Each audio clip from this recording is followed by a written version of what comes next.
Jesus. Do we really care about this Cracker Barrel thing, huh?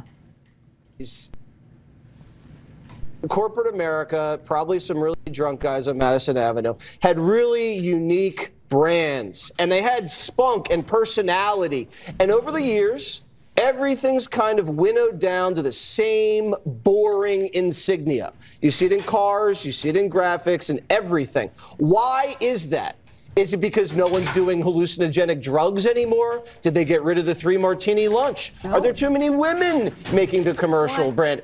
I'm just throwing stuff out there, Shannon Bream, but I hate the new age branding. We got to go back to Cracker Barrel. Everything should look like Cracker Barrel. Everything. That feels extreme, but Shannon, Jesse is right that this really is... does it feel extreme? It is part of a trend. In the 70s and in... These guys, everything is like a war to these guys. Like these guys, it must be exhausting to be a Republican. Or maybe not actually. Maybe it's actually nice because you always have a clear and defined enemy at all points in time. So you always have people that you're... Yeah, no, he's not. Yet he said he found Christ in the parking lot of a Cracker Barrel. To Joe, though, what do you think is the motivation here for Cracker Barrel? Earlier this week, I forwarded that it's actually part of this thing that people have talked about, which is refinement syndrome. Everything in aesthetics, from logos to cars to interior design to architecture, has been refined into everything looking the same. Even fashion. We all look the same. We listen to the same music. We wear the same clothes. We frequent the same restaurants. It's part of the monoculture, and we're losing everything that's unique. On the other hand, here's this theory about the Human Rights Council and what might actually be motivating Cracker Barrel. Yeah, I mean, conformity is so boring, right, guys? And Cracker Barrel broke one of the cardinal rules of life. If it ain't broke, don't fix it. I mean, this is like messing with the Nike swoosh, like with McDonald's arches, Starbucks logo. So yes, this, I believe, is a crime against... I don't know how much you guys follow online businesses or acquisitions, but there's a really, really, really obscure and good example of an online social media company who had the best branding ever. They got completely and totally fucking obliterated. Does anybody know what I'm talking about when I mention the company? Is it Ticker or was it Twinger? Anybody know what I'm talking about with the bird? Swoosh, like with McDonald's arches, Starbucks logo. So yes, this, I believe, is a crime against humanity. And whoever made this decision needs to pay. And I mean... Oh my God. Are we going to start doing the 3-word thing? Is that like a thing now? Or is that maybe he just randomly... Please stop. Let's ask the geniuses who decided to change Coke to New Coke. Why do that? Why mess with a good thing? Or whoever thought changing the Redskins to the Commanders was a good idea, Will. Also, hopefully that gets reversed one day. I second that.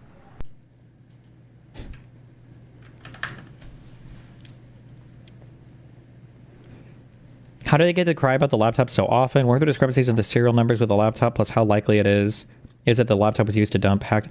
I'm going to be honest. But the problem is if I did deep dive on this and I came out one way, people would accuse me of the only conspiracy I believe being the one against the Dems. The little bit I looked at that laptop shit is really weird and super shady. I think if you wanted to believe in some crazy like conspiracy that required like a high level coordination between a lot of different things, I think that laptop story is very rich with different things going on. There's a lot of information out there about it. There's a lot of information about the drives that were analyzed. There's a ton of incentive on all sides to fabricate things about this. There's a lot of weird stuff about that.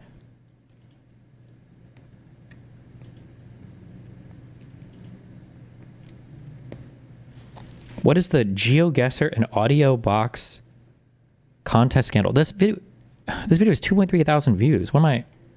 I'm Jaspinko, and I'm a whistleblower now. Today, why would you ever include that sound effect in your fucking video? Can you elaborate? I mean, there are websites that you can go on that have like a ton of the data dumped. You can see that a lot of the information on that hard drive has been modified past a certain date. So files were added, things were taken away. The forensics on it are just very interesting. The whole story of how it came into possession is very interesting. There's just a lot of weird shit going on with stuff surrounding that laptop and the authenticity of it and how it came to be. Yeah. Was there ever... Oh, fuck. We never got a published official report about the laptop, did we? Like a full-on, like a Mueller investigation tier thing. We never got a full-on publicized version about that, did we? Did we?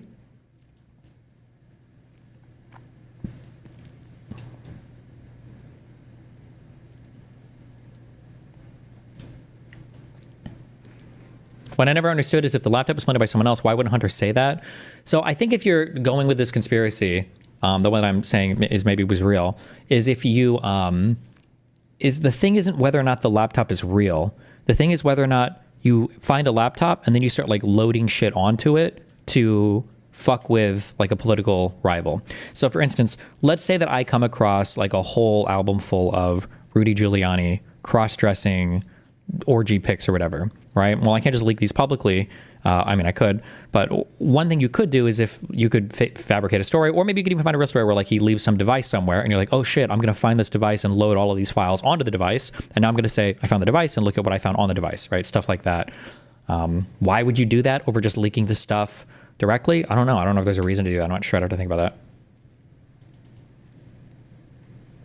Today I'm going to show you how the GeoGuessr Remix Challenge was a sham. The true winners of the popular vote, including myself, were deprived of our rightfully earned wins, and 3 other hand-picked entrants are receiving all of the prizes and notoriety instead. By undermining the popular vote, GeoGuessr, AudioBox, and FL Studio have publicly disrespected not only myself, and the 2 other members of the GeoGuessr community who are cast aside in favor of these hand-picked winners, but also the hundreds of our friends, family, colleagues, and fellow GeoGuessr community members who surrendered our personal information to AudioBox with the understanding that our votes would actually matter. It's important that this story reaches the broader GeoGuessr and AudioBox communities, as it— Wait, I feel like the music is not matching the tone of the video. That sounded a little insidious, but it's like upbeat. directly concerns the fairness of a contest that both of these companies had a hand in executing. The way in which the winners were selected appears to contradict with the official rules that we all agreed to said. And when confronted about the fairness of this contest, instead of owning up to what happened, they instead decided to gaslight us and cover up their tracks. Oh no! These actions call into question the legitimacy of any future contests these brands may be involved with. Now, there's a good chance you don't even know what the GeoGuessr Remix Challenge was. I don't. Essentially, GeoGuessr commissioned a theme song to generate hype for this year's GeoGuessr World Championship in Denmark. Then they partnered with a website called AudioBox to host a contest for folks to remix that theme song. Then they partnered with a web to generate hype for this year's GeoGuessr World Championship. Wait a second.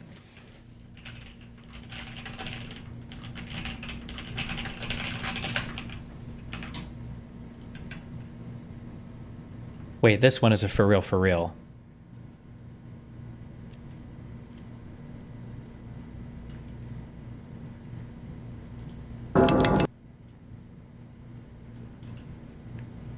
He looks like the dude from, okay, he's got a mustache in this one. From Almost Friday TV, right? In the background? Way back there? Absolutely. Yes, I was thinking it. Yes! Oh, we're getting some yeses!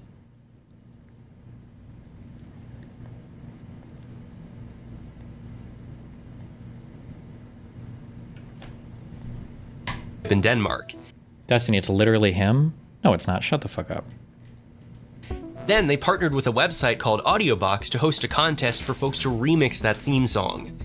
Both the official rules and public promotional materials about the contest asserted that the winners of some amazing prizes, including a paid trip to the championship in Copenhagen, would be determined solely by a public popular vote.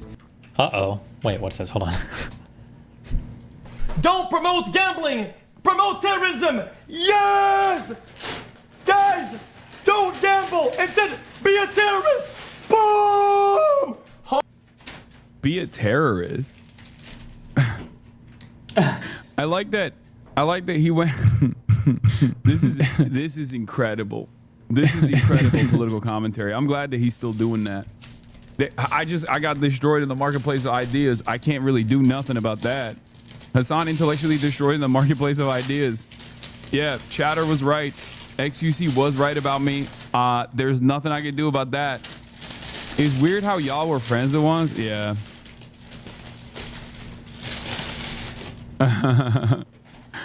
Yeah. Keep in mind the ridiculous thing that XQC seems to be pointing out here is how can you have a problem with gambling when you promote terrorism, right? Like that's a fair point. Now you could, if you were intellectually honest, just try to stand tall on your terrorism support, and you could say, well, some forms of terrorism maybe are justifiable depending on the type of state that you're fighting against. Boston Tea Party might have been a form of terrorism.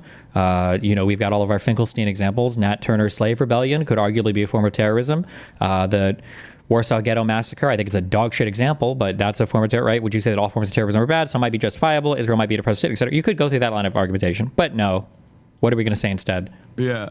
I'm promoting terrorism by saying, hey, Israel shouldn't do a genocide. It's so cringe also that he gets to rewrite, I guess his audience members have to be 85 IQ average, that he can rewrite all of his positions to the most cucked, inoffensive position possible. Really? That's your stance on everything? Israel shouldn't do a genocide? As opposed to all the people that disagree with you that think that Israel should do a genocide? Like, I guess he is the Joe Rogan of the left. I'm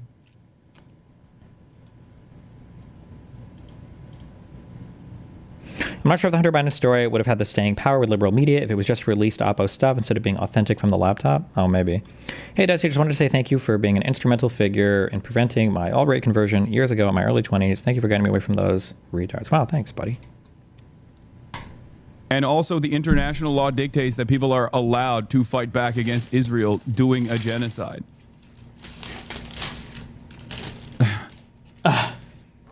It's cool because, like, he basically went from he went from why are you calling me out for promoting gambling? I'm also racist as fuck. I know that a lot of people in these spaces just don't want to think too much or think.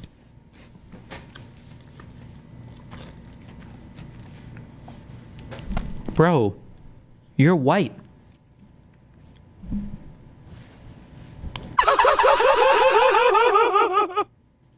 Like, hello? I know that a lot of people in these spaces just don't want to think too much or think too hard about, politics in general, and they want like a comfortable narrative, so they go, "Oh, dude, you promote terrorism." But like that's, kind of a ridiculous thing to say about a dude. Kind of a ridiculous thing to say about a dude who's just like consistently been advocating to not murder children in Gaza, or just not murder children anywhere, really.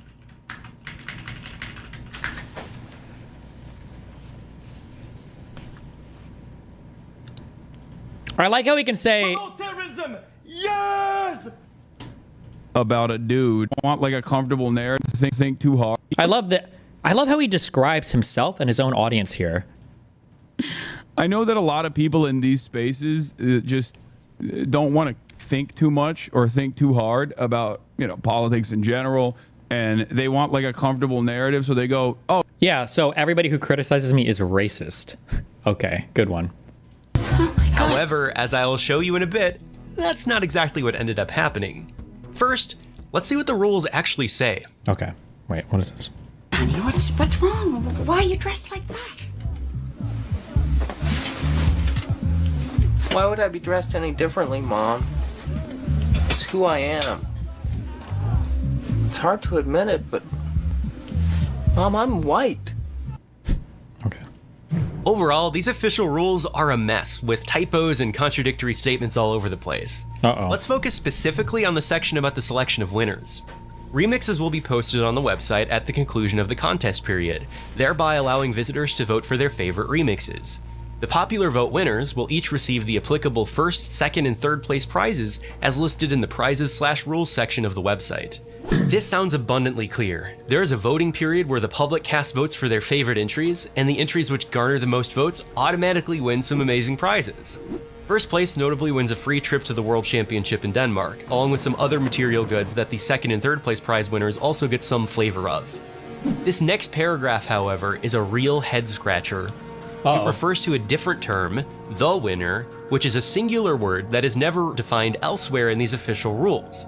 This is the first time that the winner is referenced, and it's treated as a distinct entity from the popular vote winners, which we have previously seen are those who are entitled to the listed prizes. At no point in these official rules is the winner entitled to any prize. The most interesting line referencing the winner is this one. The winner may be selected from all the remix entries regardless of any rank as determined by the visitor's popular vote. Oh.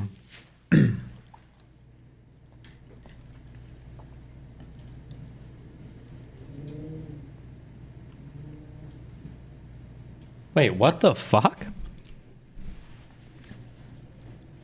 Hasanabi 2025 census. Over half his audience is 30 plus. 84% are socialist. 60% are white.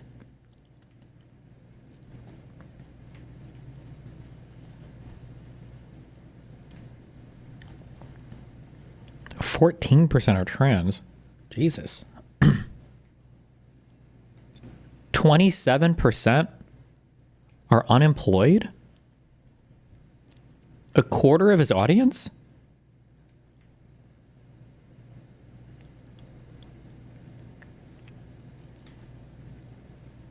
Students, surely? How? Only 27% of his audience is 25 or younger. Unless every single one of these people are in school or unemployed, or a vast majority of them. The fuck?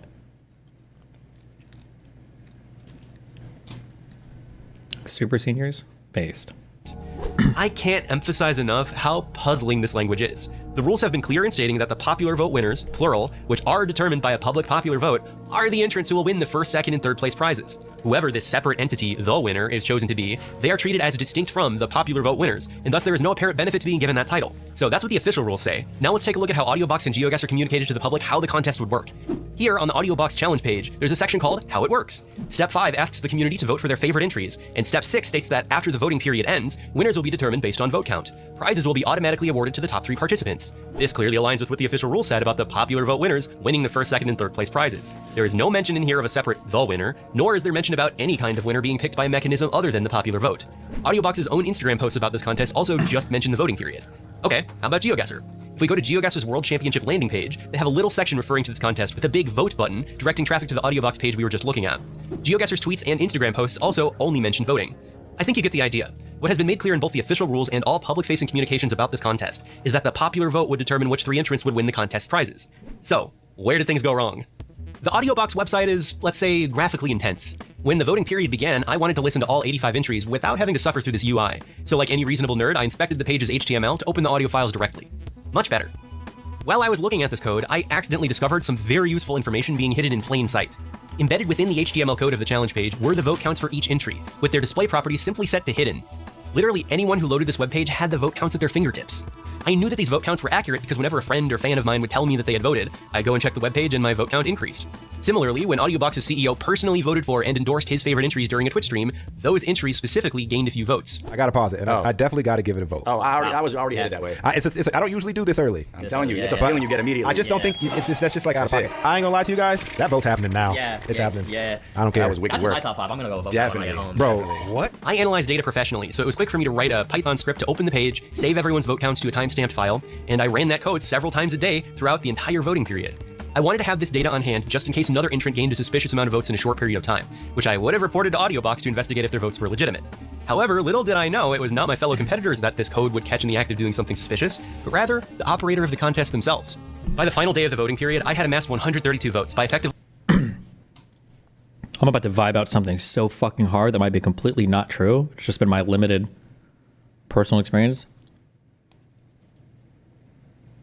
Is this guy like a professional programmer or no? Not at all. I feel like there's this class of people who are like programmers who like every single time they do a project or whatever, it's like the biggest deal in the world and they always have to have like the most novel approach and they got to do like a bunch of crazy shit. And then sometimes I'll run across these people who are really good programmers who just like throw together something like on the side without even thinking about it. It's like, oh, I just made the script that does this and this and this and then I dumped it here so that it looks nice. It's interesting that he just like offhandedly mentions that. And that looks like a nice table. That was a smart idea for a script. Good job, buddy. But rather... He's not taking like a 20-minute detour in his video to explain how impressive and crazy it was that he did this. Operator of the contest themselves. By the final day of the voting period, I had amassed 132 votes by effectively mobilizing my fans, friends, family, and colleagues. Good job. Many of whom are active GeoGuessr players and active members of the GeoGuessr community. I had established a solid lead over second place, 0xKamikex0, who had 99 votes, and third place, Eborjean, who had 64 votes. Less than 2 hours before the voting period closed, I witnessed something truly devastating occur.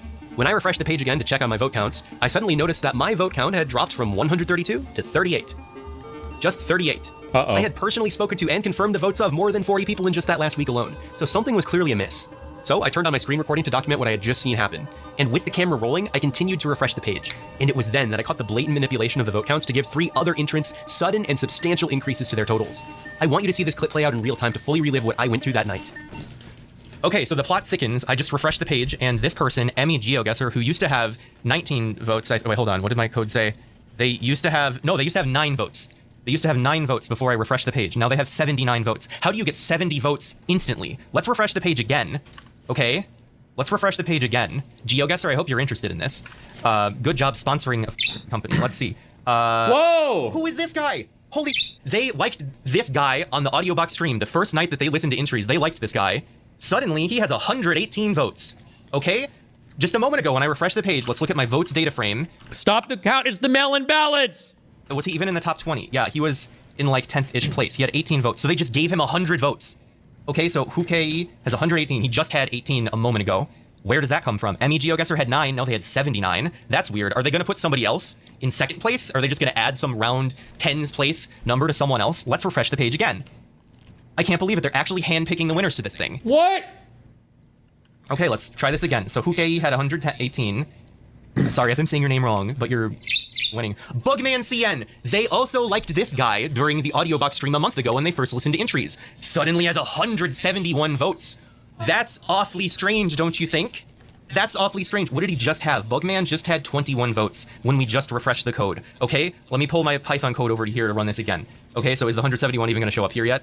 No, it's like so fresh, it's probably not even in here. Okay, that's very fun. Bugman CN gained 150 votes, around 150 instantly to get to 171. Hukei gained 120 votes instantly to get to 138. Emmy GeoGuessr gained 70 votes. Look at these nice round numbers that you could not possibly get instantly. Remember the data I showed earlier. The most organic votes that anyone got on a given day throughout the entire past month. Especially even yesterday was the last day that this contest was supposed to happen, right? So you'd think that would be the last day people do their big push to get votes. But there was like no votes yesterday. The most votes somebody got organically was 30 in one day, and they had a good Instagram post to get those. You're telling me somebody instantly got 150, 120, and 70 in less than 20 minutes before the thing ends? All these round numbers? Let's refresh the page again. They've pushed Jaspinko down to 5th place. I was in 1st place. I won that fair and square. I can't believe this. GeoGuessr, do something about this. Why did you sponsor a contest with a company that has crowned winners out of the people that they liked to begin with? Why does he keep saying slurs? Okay, Bugman, 171. Hukei, 138. Emmy GeoGuessr down here at 79. It's interesting that they boosted Emmy, but that wasn't enough to get them in 3rd place. So Kamikaze, maybe they haven't reduced his score yet. Maybe they forgot to do that. That's very interesting, don't you think? I don't know when to stop recording because I also want people to see this ASAP. I don't know what to do. Like, I'm freaking out. Who can I report this to? People who had voted for me began to notify me that when they checked the voting page, their vote had literally been removed. What? They were able to click on my entry and the vote button would light up as if they had never voted for me to begin with. My own mother's vote was even removed. Like, come on, guys, it's just his mom's vote. Downright disrespectful to take away my own mom's vote. I hurried to record a quick video summarizing everything I just witnessed happening, complete with an explanation of how I was tracking the vote counts and how real members of the GeoGuessr community were reporting that their votes had been removed. I sent this video to Mikhail Falgard, one of the co-founders of GeoGuessr and the contact at GeoGuessr that managed their relationship with Audiobox for this contest. Mikhail told me that he would speak with the guys at Audiobox about the situation. Then, a couple days later, he rendered me this unfortunate response. Hi Jasper, thanks for reaching out and for sharing your concerns in such detail. We completely understand how disappointing this situation must feel. To clarify, as per the official competition rules, the selection of winners is not determined solely by public vote. Damn. Specifically, the rules state, the winner may be selected from all the remix entries regardless of any rank as determined by the visitor's popular vote. We're truly sorry for the frustration this situation has caused, but the process followed by Audiobox aligns with the terms that were made available from the start. But I do agree that the terms vary a bit vague and could be a bit misleading. If you were already planning to come to Copenhagen for the championship, I'd be happy to arrange tickets for you and give you a backstage tour as a consolation. That's a sneaky contract, or I guess like rules. Somebody linked this in chat. This is one of the websites that I was going through. There's a lot of information on this shit. Damn, if you're bored, If you ever got bored, this is a juicy, I feel like there's a lot of juicy material here for going through the Hunter Biden laptop shit of like other people logging into his iCloud account, of other people adding data and removing data from the laptop. Yeah,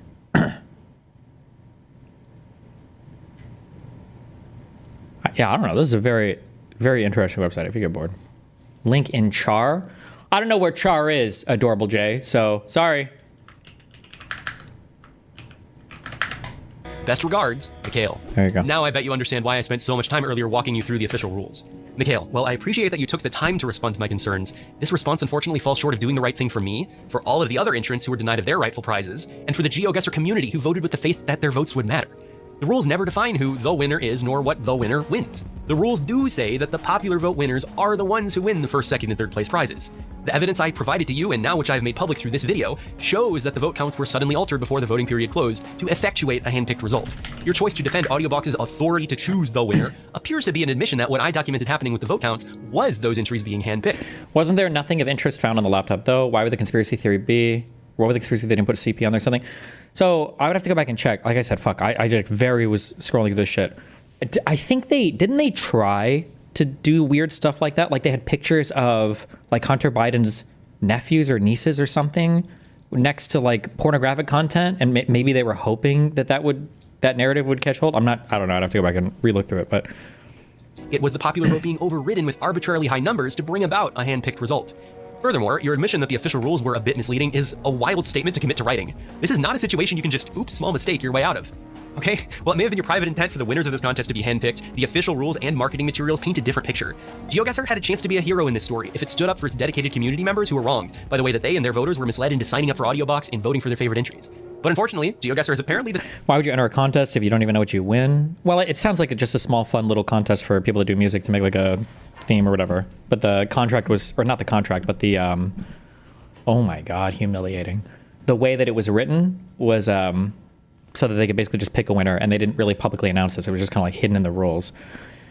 Anatastic or Anastatic in DGG chat created a Twitch clip, probably from Hassan, and instead of copy pasting the clip, he copy pasted the clips.twitch.tv/create.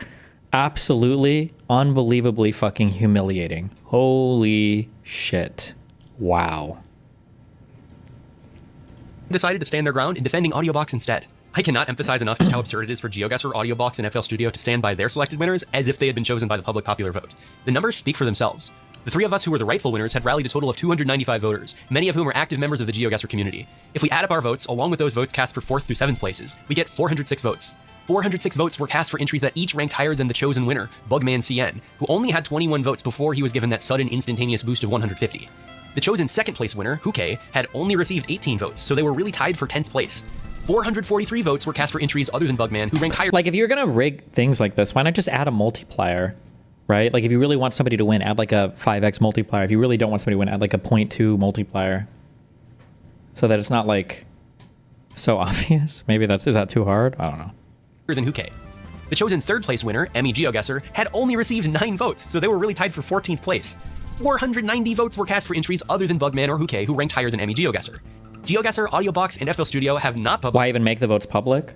Well, I don't think the exact number was supposed to be public, just a percentage, but it was just available on the pages for like an inspect element, basically. Publicly acknowledged that the entrants who were crowned the winners of this contest were chosen despite the true outcome of the popular vote. According to their official rules and marketing materials, you would think that the 3 entries who won were those who got the most votes, and by not clearly stating how the winners were really determined, these companies continue to mislead the public.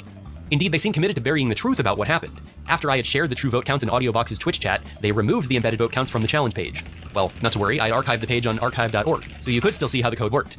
But I guess I made the mistake of sharing that evidence with GeoGuessr, who surely shared my evidence with AudioBox when they had that conversation before Mikhail sent me his response, because just days later, that page was removed from archive.org. And it was also barred from further archiving. Also, AudioBox removed the VOD of their winner announcement stream from both YouTube and Twitch. These do not appear to be the actions of an innocent party. If there wasn't validity to the issues I raised to them, why would they go out of their way to try removing any public record of what happened? Well, let me be clear, there is nothing legendary about how this contest was managed and how these companies have essentially made a mockery of the GeoGuessr community by asking us to sign up to vote, only for them to say, actually, your votes don't matter, and then they ended up treating their preferred entries as if they had earned our votes. Whether you are a fellow entrant to the contest, a voter, a GeoGuessr community member, or even just a random viewer who loves a good story about internet drama, I hope you can see the clear injustice in this situation. Okay, I don't know why I was linked this, but 6 out of 10.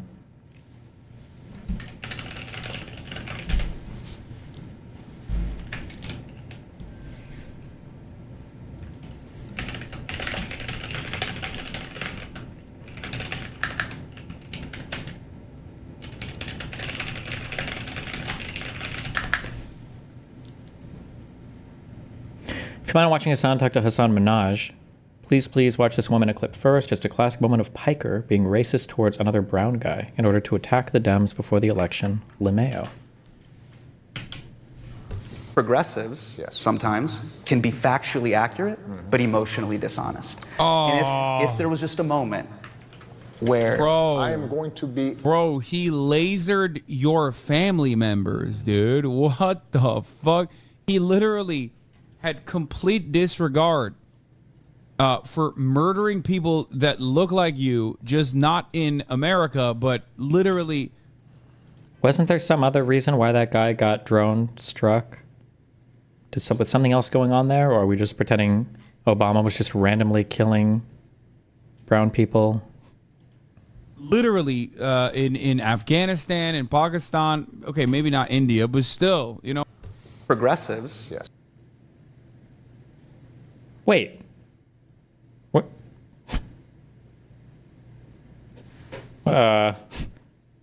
What?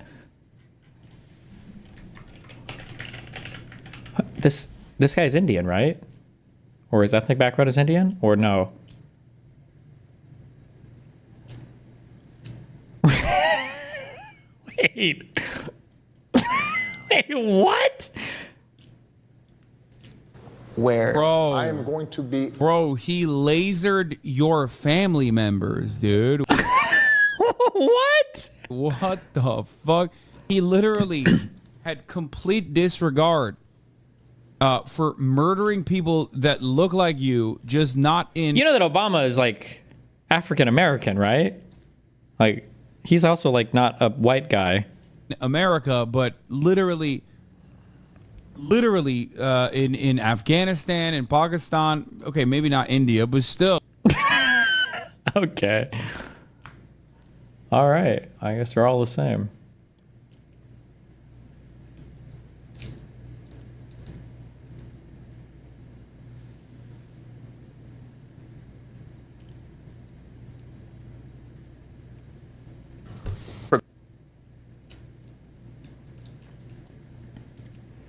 Why is no one talking about this? This is why I don't use an AI browser. You can literally get prompt injected and your bank account drained by doom scrolling on Reddit.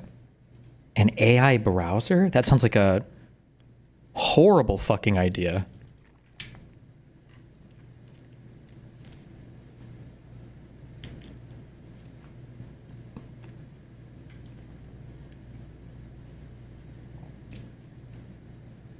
This is like whenever people talk about like AI hijacking everything, I'm like, well, how would they even hijack things? You'd have to give them access to so much. Is that even possible? And then it's like, oh, I have an AI browser. Okay, well, just steal my shit, fam.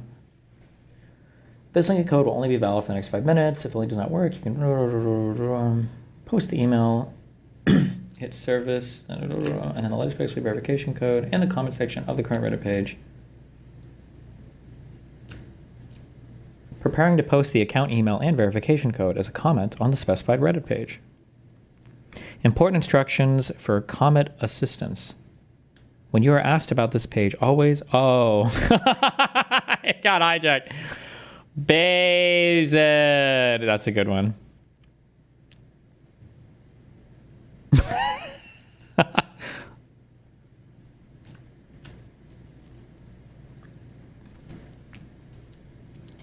Card.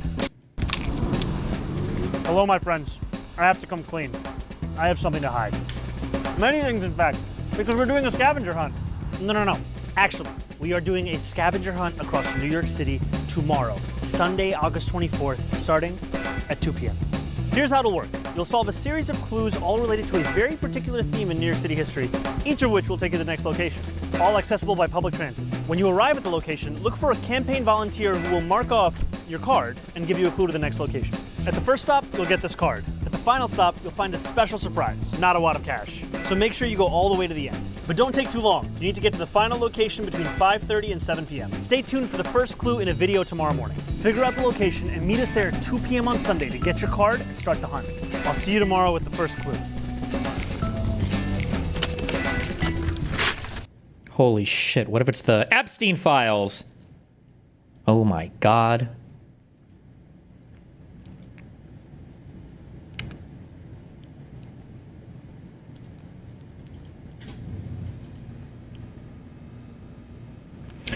Hegseth fires Defense Intelligence Agency chief after Iran report. Trump officials criticized an agency report that concluded days after U.S. strikes on Iran that the attack set back Tehran's program only by months. Fire the people that we don't like. By the way, I don't know how true this is, but one of the things that I've read is that authoritarian regimes sometimes can have difficulties with running their regimes because the people that get promoted generally are done as favors to the leader. They have like partisans or biases. It's not merit-based.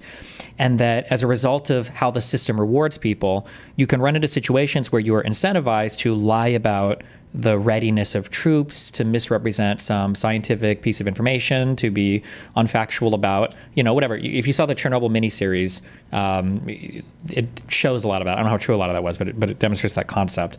This is one of the reasons why I've heard the Russian military is not as ready as Putin was led to believe it was, is because the reporting was not as honest as it should have been because of the incentives through the entire structure to kind of like lie about all of this. This is that happening. If firing people because you don't like the numbers, thinking that you're going to lose a job because you are not reporting what glorious leader wants you to report is very, very, very, very, very bad. That's very not good because it's incentivizing people to lie basically in their reports about things. Otherwise, they're just going to get fired.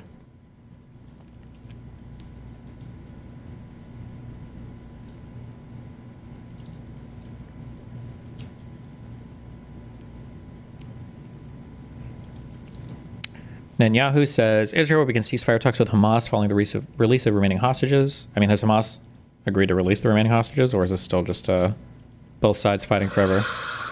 A split-screen moment in the Middle East tonight as Israel says they are going to begin ceasefire negotiations with Hamas. Prime Minister Benjamin Netanyahu saying he is willing to restart talks in exchange for hostages being released. But Israel has already launched a high-stakes ground offensive in Gaza, calling up some 60,000 additional reservists. Okay, I'm not trying to downplay anything, all right? I'm not trying to be a contrarian with regards to our dear Palestinians. Being released, but Israel has already launched a high-stakes.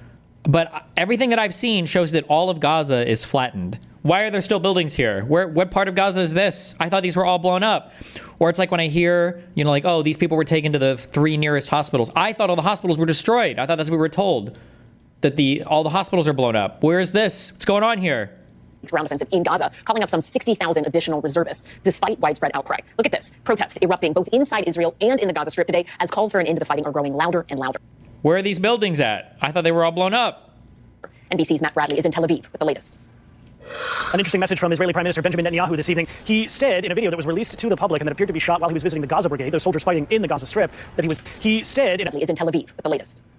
Oh, Tel Aviv. An interesting message from the soldiers fighting in the Gaza Strip, that he was grateful for those reservists who had been called up, and we've been seeing them called up in the tens of thousands in the past day. And he said that he was going to be moving ahead with negotiations to end the war and free those remaining hostages. Now, that is a different statement from what we've been hearing over the past couple of days, when Netanyahu and his top right-wing lieutenants have said that they will not accept any more piecemeal deals. In other words, any deals that don't end with the release of all the remaining hostages. They've also said that they want to see Hamas completely destroyed. So he's saying that he's negotiating with Hamas in order to free those remaining hostages. And then in the next breath in this video, Netanyahu said that he was approving of plans to expand military operations against Hamas in the Gaza Strip. Now, those plans have been next breath in this video. Netanyahu. What is this in case they escape Hamas, so we can like identify them? But I know it's for memorial purposes. Who said that he was approving of plans to expand military operations against Hamas in the Gaza Strip. Now, those plans have been highly controversial here, with many folks, especially those who have loved ones who are still held hostage in the Gaza Strip, saying that these expanded operations could actually put those remaining hostages, of whom they're thought to be about 20, in very serious danger. And we hadn't heard yet an Israeli response to Hamas. Do we have any idea if these hostages are still alive? Do we even know that? Has there been any proof at all? Or Dusty, I think I found the reason Hassan hates the Jews so much today. It's because he had to defend them so hard in this clip because he was retarded when Russia invaded Ukraine. But like, you feeling bad about the Crimean annexation does not change the reality of the Crimean annexation being a completely justifiable fucking act by the Russian government, okay? So that's it. That's fine. And Hitler invaded countries based on Germanic ties at first. Oh, we saw this. I remember this. Dude, talk to me when he's fucking throwing Ukrainians in a fucking... What are you talking about? Talk to me when he's throwing Ukrainians in a concentration camp, okay? Hitler wasn't fucking bad because he decided to invade Austria. He was bad because he was fucking killing Jews, okay? That was the problem. He wasn't like, oh yeah, we're gonna fucking annex territory with like Germanic people in it. That wasn't the... I like how that's like explicitly annexing territory for breathing room for the Germanic. I like how that's like literally what Hitler was trying to do. Like it's not like he was trying to do this thing that was like literally the cornerstone of Hitler's imperialistic project. Main problem with Hitler, I think, that was like maybe 8th down the line. Based. What was it called? It's called like Berthenstrom or some bullshit. There's some stupid fucking word for it. Lebensraum stands for. I think it means like breathing room for all of our new Germans. Oh, you know. Stop. Hamas's approval of a ceasefire proposal that was put forward by the Egyptians. And so far, all we've heard is his comments saying that there would be no deal unless it was the final deal. Now it looks as though Benjamin Netanyahu may be prepared to negotiate on these latest terms. But again, we've been seeing this for much of the past 2 years. Negotiations surrounded by optimism that have risen sky high, only to come crashing down. And with Benjamin Netanyahu rolling tanks into the center of Gaza Strip, it's unlikely there will be any breakthrough with this latest round. Matt Bradley in Tel Aviv, thank you. Let's bring in Stephen Cook, a senior fellow. So there's no... that have risen sky high, only to come crashing down. And with Benjamin Netanyahu rolling tanks into the center of Gaza Strip, it's unlikely there will be any breakthrough with this latest round. Matt Bradley in Tel Aviv, thank you. Let's bring in Stephen Cook, a senior fellow for Middle East and Africa Studies at the Council on Foreign Relations. Stephen, thank you so much. Click this if you want to shit stir. What? Do I? I don't know if I want to like go to war. Bro, I'm tired of war right now. Can we relax? What is this? Didn't Ethan's dad met his mom underage? Were they like 20 and 17 or like 18 and 17 or? Buttons are open. Oh my goodness, I was 16 years old here. Wow, look at. And her dad was probably, or Ethan's dad was probably like 18 or 19 maybe. You guys here. Dad's 21 and I'm 16. Dude, that.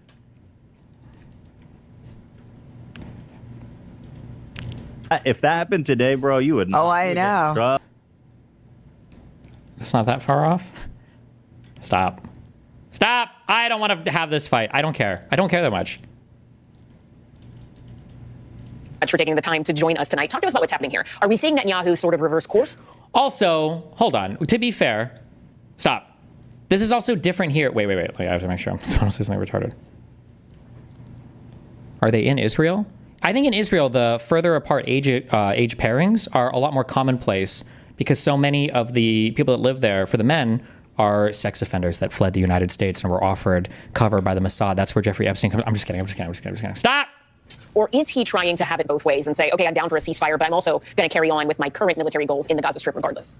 I think there's essentially three things that are happening right now. One, the Israelis maintain that military pressure is the best way to release hostages. That if they apply military pressure, Hamas will be more forthcoming in terms of negotiations. The second thing... Wait, what? Who thinks that? Wait, do we think that? We just need a little bit more military pressure. Violence is the answer to everything. And if it's not working, it's because you haven't tried enough violence. I think there's essentially three things that are happening right now. One, the Israelis maintain that military pressure is the best way to release hostages. That if they apply military pressure... Oh, the Israelis maintain. Oh, okay.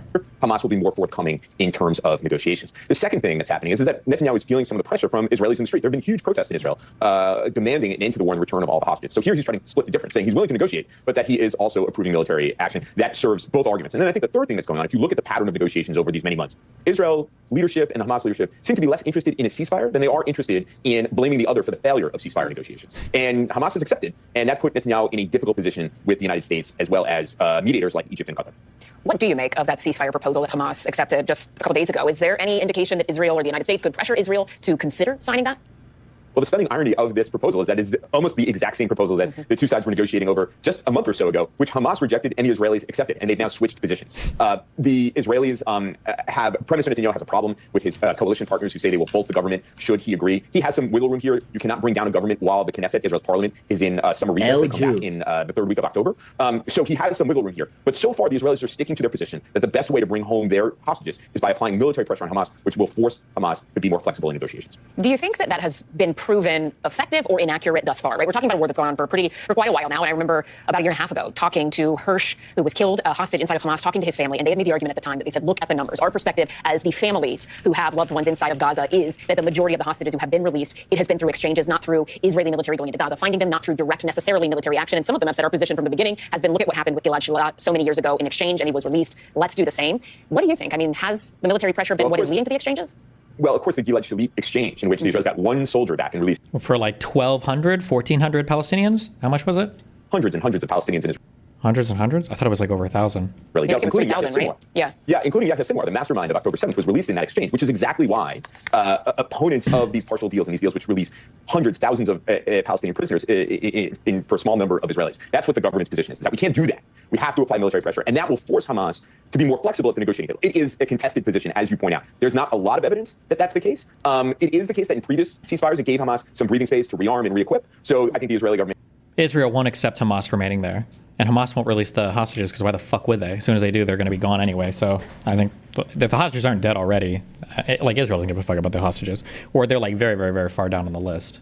Is wary of that. But I think you're quite right. It is a contested issue, and I think the hostage families make the case, just end the conflict and bring people home. And that is the position of a majority of Israelis at this point. All right, interesting stuff. Stephen Cook, thank you so much for your time tonight. We appreciate it. Thank you. We thank you for watching, and remember, stay updated on breaking news and top stories on the NBC News app or watch live on our YouTube channel. Thanks. Whoa, the Kubrick stare. Twitch in 2025. Neither of them are Jewish. El Jew. Wait, what? Why they calling you that, bro? Wait, chat, you guys want me to... Bro, the thing is, chat, if I put up... Are you fucking haggling me, bro? No. Who's talking to him? Yo, I think 5K is fair, chat, because he's way better than Ron and fucking XQC.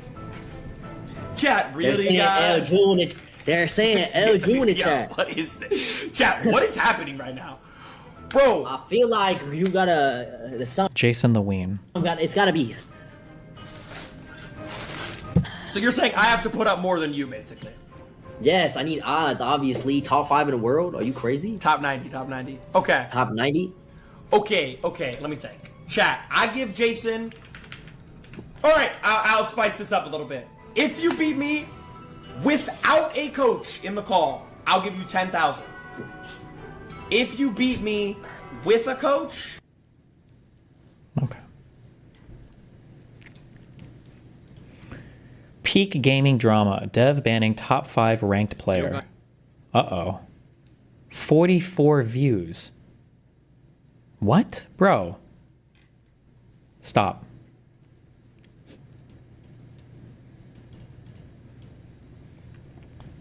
Phenomenal thread by XQC. I'm going to back it up with data and expose a bit more. The botting problem has stolen millions of dollars from legitimate creators. It's also a deliberate tactic employed by several major agencies and streamers. First, aside from an agency or two, most don't intentionally viewbot their talent. It's the streamers themselves. What ended up happening is the viewbotting streamers moved up in the directory. Over years of doing this, they were discovered because of Twitch's Kingmaker system. So major agencies picked them up, and now they just look the other way. They all have the same data I have, but them ignoring the viewbotting is easy. They have plausible deniability, and it represents 30 to 40% of their revenue in many cases, as we'll see below. XQC refers to ad packages. These are sponsorships given to streamers. A brand agency will win a portion of yearly advertising budget from a company. Either that agency or the company will reach out to talent agencies who will then provide their roster.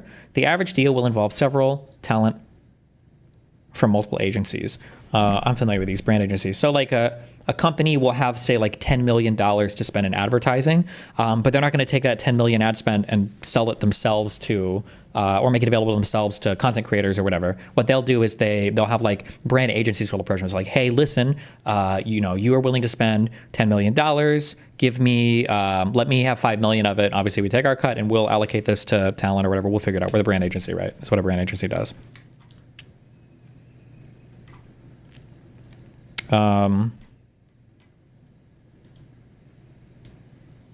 Okay. The deal structure is pretty simple. Deliverables, what the streamer needs to do for the deal, usually stream for X hours, usually 1 to 3, chatbot rotation timer, on-screen banner rotation timer, exclamation mark command, info section, sometimes CTAs, and sometimes a YouTube video. CTAs are call to actions. Every now and then they'll say, hey guys, click the link, go to subscribe here, go to do this or whatever. So pretty standard deliverables. Sometimes they'll want to be in the first minute, like you have to have the opening ad slot in a YouTube video, whatever. Yeah. Rate. Generally, a streamer can expect to earn between $1 and $3 per CCV per hour, aka a 100 viewer streamer can expect a sponsorship with these deliverables at between $80 to $100 an hour. This is generally true. It slopes off a little bit at higher view counts, but not that much. So if you're like a 15,000 viewer streamer, you can realistically sell ads, depending on the type of sponsorship, for anywhere from 10 to 20,000 an hour. Yeah. Or at least back in the day when I was in these spaces more. Rates are almost always counted with CCV as the only metric in mind. Agencies are lazy, and in all my time in the industry, since 2015 and now, I've never seen an actual formula employed for these deals outside the ones we used. The industry average rate is $1.27. Over 2,000 deals, we have data on executed 2010 to 2023, but the rates trends higher for higher viewers. Oh, this is saying it's higher. I guess maybe it depends on the type of sponsor you do. The top 1% streamers are rare, and agencies push up their rates. Their industry average is about $2.19 per viewer per hour in the top 100. With many exceeding $3. So a 20,000 viewer streamer will earn about $43,800 per hour minus 20%, or total $35,000 an hour. If you read my last thread, you'll know that the problem XQC alludes to represents about 30 to 40% of total viewership on Twitch. Over the last 14 days, Twitch has made an 11% correction. Average viewers are down 11%, about 252,000 viewers, 253,000 viewers, and hours watched are down, about 85 million viewer hours. Across all streams, there is about 1.18 less viewers on average. What does that mean? Across every single stream on the site? I feel like the majority of the viewbotting would be in higher level streams, I think.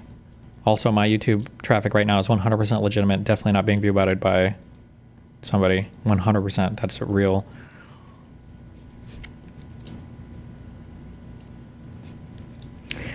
So now let's look at an example typical deal. A 10,000 viewer, wait, do you think this is Mythic? Isn't Mythic Talent the brand agency that's associated founded by the OTK members? It's also the OTK streamers were scamming by running their self-owned brand agency in the middle, in between the companies that they bid ads from. I have no clue. Don't know enough about it or the structure or anything to even begin to opine on or guess on that. Destiny, when it says per hour, is that per hour of ads or per hour of stream with normal ad amounts? No, these are for things, I don't know if they still use these terms, but you'll call these activations. So like somebody will give you, so you'll do an activation on Lords Mobile or on Clash of Clans. And they'll say, okay, for 2 hours, you've got a 2-hour activation. Here are the deliverables. You're going to be paid per hour, $30, $40, $50,000. Stream for 2 hours. These are the things you have to do, et cetera. That's, yeah. These aren't just the normal like play ads button or whatever. Anyway, the streamers with the view bots earn the, where are we at? Okay, so now let's look at an example typical deal of 10,000 viewer streamer with 30% view bots. Earning $2 per CCV will earn about $16,000 an hour for sponsorships, assuming a 20% take. Most agencies do a deal with the brand directly and then give out money to the streamers through separate contracts and then lie and take closer to 40-50%, but that's another thread. One sneaky way that ad agencies will make money on the front and back, if you're being really sneaky, is, so remember that ad agency, they might buy 5 million, or they might have inventory for, I don't know if inventory is the correct term, I think it might be for auto ads, but whatever. They'll buy $5 million, or not buy.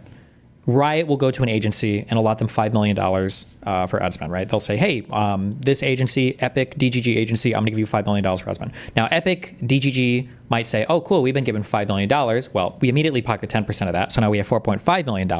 And then when you cut deals with your individual streamers, you might take another 10 to 15% off the top. So if you do a $100,000 deal with a streamer, you might say, but our fee is 15%, so we keep $15,000. In actuality, they've already taken 10% off the top. Now they're taking an additional 15%, but you don't know that 10% they took off the top initially, because that was like a fee for taking the entire ad spend from that company. And then there's a separate one for negotiating, but that's whatever, it's a round thing. I don't know how common that is anymore.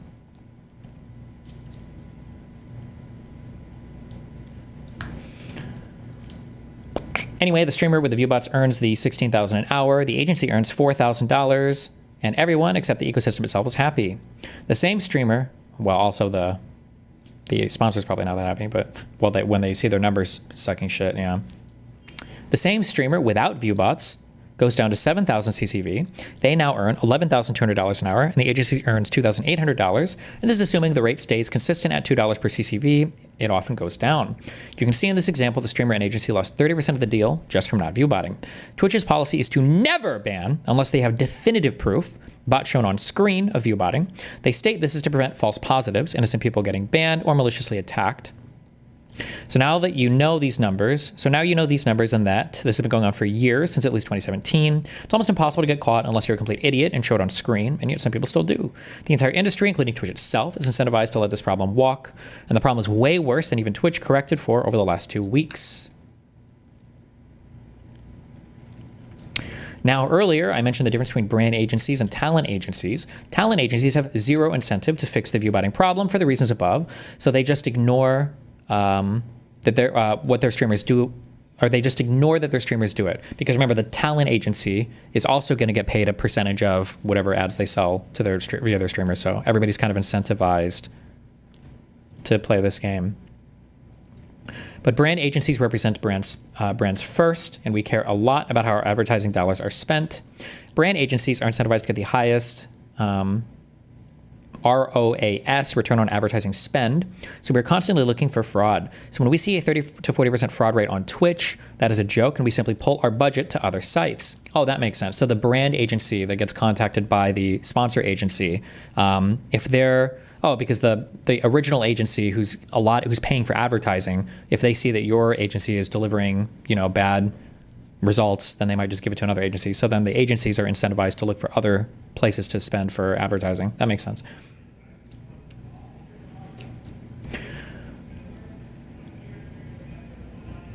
For perspective, YouTube, Twitch's direct competition, has a 2025 IVT invalid traffic rate at 3.5%. Google AdWords is about 11 to 22%. In the worst cases, however, the CPMs are a lot better. And I pay between 40 to 50% less per 1,000 viewers than I do on Twitch. So what universe would I advertise on Twitch? Doesn't seem to actively view about it. Why would that be the case? All right, let me get a drink. Hold on.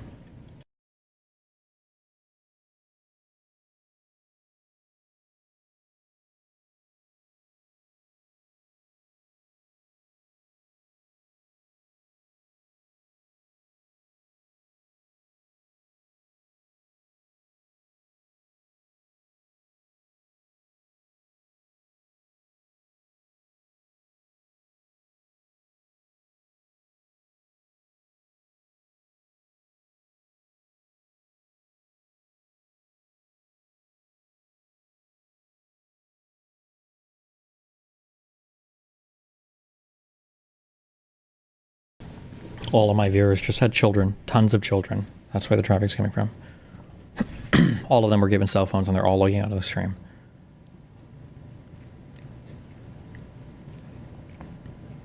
We became aware of this problem in 2021 or so and pulled our ads from Twitch to other social. In just our deal flow from 2022 to 2025, it represents millions of dollars that would have gone to broadcasters. We put that money to great creators anyway on YouTube and other places, but sadly, most of the money from the rest of the industry evaporated back into digital ads or traditional. Even worse, most top brand agencies experimented with live stream ad budget over 2025 to 2020 or 2022 to 2025. When they all finally discovered this, they realized they got burned for hundreds of thousands of dollars with little to no ROAS, and so they left, probably never to return. Viewbotting stole millions from legitimate creators and pushed them down to discovery. The lack of action from Twitch and the top streamers that do that, or that do this, burn out advertisers and quite literally held back the whole industry. A healthy advertising ecosystem with low IVT would have made Twitch look a lot more like YouTube is today and represented tens of thousands more drops for live streaming creators. So make no mistake that viewbotters are the worst sort of scum. I'm grateful this topic is getting more attention, and hopefully, with this context, you can see why legitimate creators like XQC are so pissed off about it. It harms the entire industry, including him. We are lucky to have people like him who stay honest And we'll talk about this when it's not popular to do so. The reality is a few people made short-term profit in exchange for the long-term destruction of live streaming as a whole. Put simply, the viewbot problem is way worse than even after this fix. People are still doing it. And even with the correction, it still won't bring advertisers back. It's absolutely a step forward, and I applaud Twitch for that. But we have a long way to go to repair the damage that's been done. RIP. I think that the big problem... Hold on. Oh, fuck. I was going to say something. My mind just wiped. Oh. What? It's not moral hazard. There's a term I'm looking for, like that prisoner dilemma thing, where like everybody is kind of incentivized to do the bad behavior, because if you do the good behavior, you're going to get fucked. And everybody else is going to make more money than you. Nobody's going to be part of your agency. Nobody's going to want to be part of anything you do. Like, yeah, it sucks. It's kind of on Twitch to figure this shit out.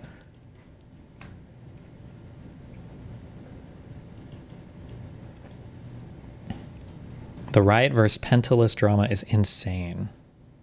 Is it?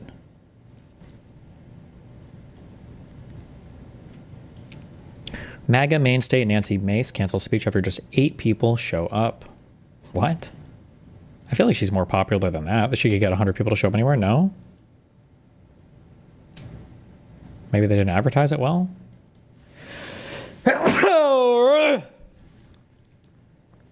And you don't seem to understand. Jesus.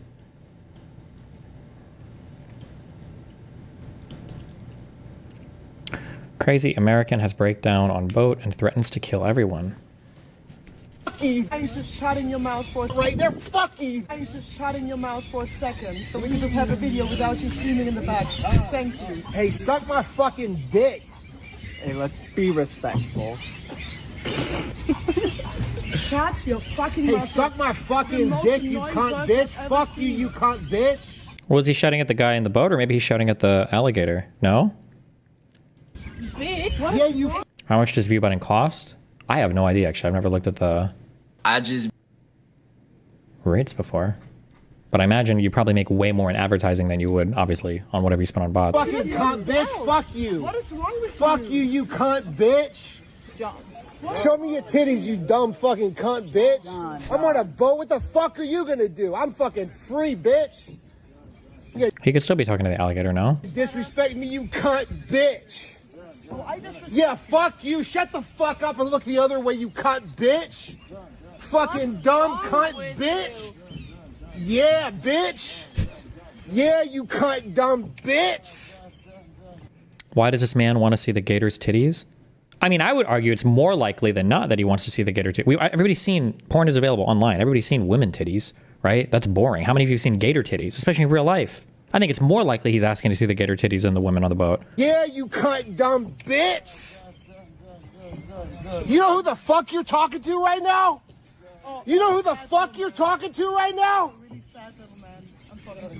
I'm done now. I'll leave the hostel. You think I'm gonna get disrespected because I want to stay at some goddamn hostel from some cunt dumb bitch? I'm the fucking king of this boat. I'm the biggest goddamn thing on this boat. I'll take all fucking 9 of you bitches for that fucking dumb cunt right there. Fuck you, you dumb cunt bitch. All fucking 9 of you bitches for that fucking dumb cunt right there. Fuck you, you dumb cunt bitch. John. Who the fuck do you think you're goddamn talking to, you dumb cunt? How? Well, I guess it depends on a lot going on in your life. I feel like it would be really shitty if you were mean drunk. That just seems like the worst thing ever. Because I feel like drinking is so much fun and getting drunk is so much fun. Imagine if you were a mean drunk, though. That's like the... Alcohol is a depressant. How can you be mean when you're drunk? What's going on there? Damn. Bitch! I'm fucking king, you dumb cunt bitch! Stupid, aren't you? Yeah, how do you even end up as a mean drunk? What's going on with that guy? I'm sorry about that. God bless you. He doesn't sound drunk to me. Oh, maybe. I don't know. What's the backstory? I don't know. He wanted to see some gator titties and these people were trying to shut him down.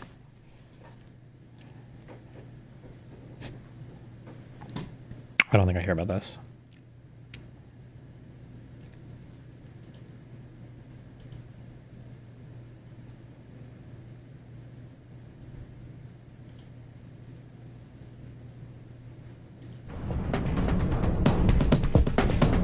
DPRK for the first time showed footage of its soldiers in battles on the side of Russia in the Kursk region.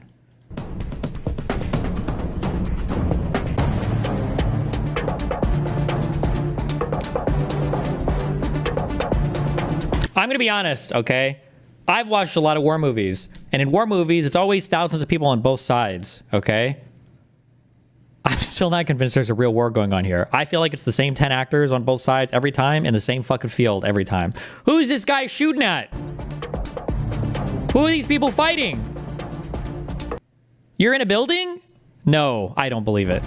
Why is this guy in full ghillie in the building? Who's he camouflaged from? Who are they shooting at? Airplanes? Helicopters? What's going on here? That was Call of Duty. That was Modern Warfare 2. That was old. What is that, a sat phone? What, they don't have cell phones?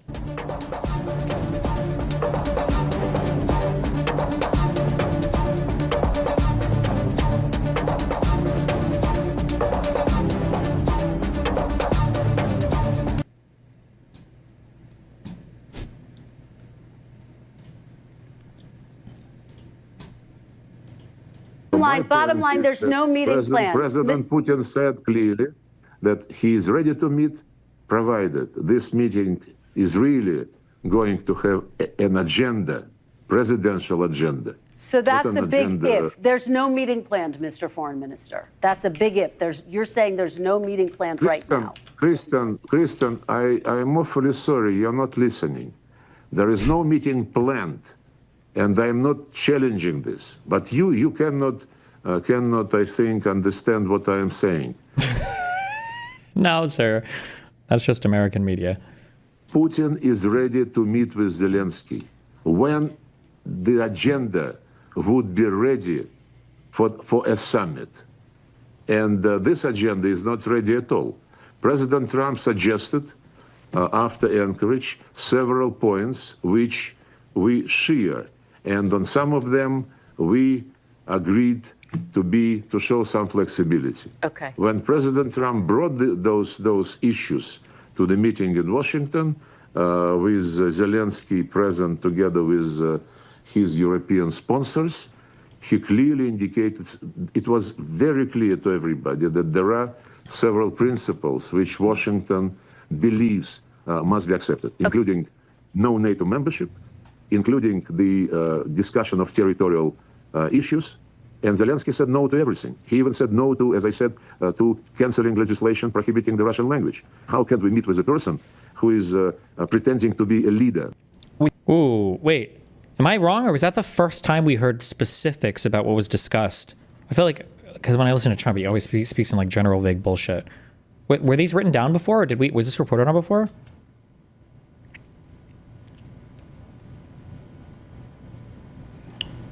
By the way, this is a classic Russian stalling tactic. Agree to something, then say the details about the meeting have to be sorted out by the ministries first, etc., etc. Yes, this is a big, not to be mean, but this is a big Palestinian tactic as well. Arafat would do this so much. Oh, I agree, of course, let's talk. Oh, yes, yes, yes. And he would show up for negotiations. Oh, okay, this is great. And then he'd fly away and be like, okay, everything was great. We just need to go over like 3 or 4 more things. And those 3 or 4 more things would be massive things. And it's like, bro, what are you talking about? Hello? And it's like, oh, okay, well, we'll figure this out. Let's meet again. He would do this shit, flying all over the world doing stupid shit like this. But it was intentional. Like there was never a real deal. They were never going to be accepted. It was just meme shit to stall infinitely.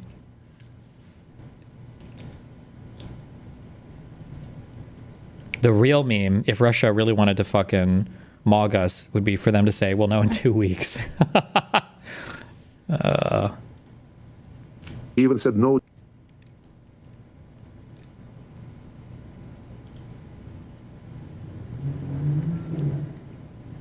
Israel approved settlement plan to erase idea of Palestinian state. Wow.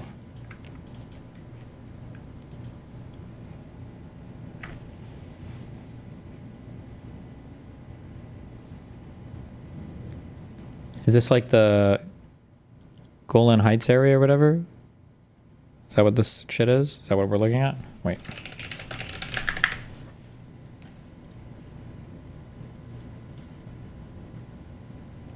Oh, no, wait, not at all. east of Jerusalem. Is there water there? What?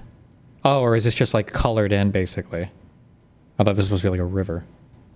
Oh, no, wait. This is the whole... No, wait. I have no idea what I'm looking at. Is that Lake Superior? Fuck. They're coming from Michigan? They are making a water park. Oh, I could probably just read the thing. And a woman hold a map that shows the long-frozen L settlement, or E1 settlement scheme that would split East Jerusalem from the occupied West Bank on the day of a press conference near the Israeli settlement of Al-Adumim, in the Israeli-occupied West Bank. Oh, okay. This is a more detailed map then, I guess. All right.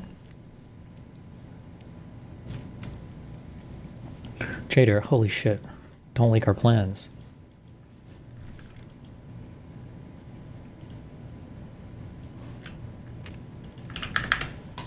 Oh my god, stop! What's your stamina? Oh, and you point down? Wow. What is this? Why was I like this? Soulless? What the fuck is your problem?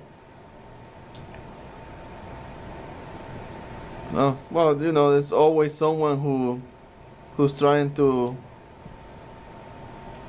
I don't know, look badass on stream.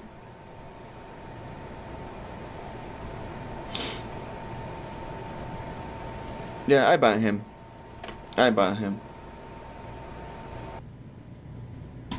3,000. Who's linking me these videos? Stop.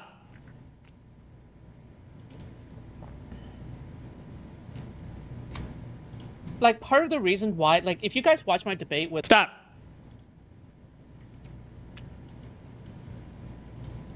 Wait, what is this? She knows it but can't prove. Hello, yes please.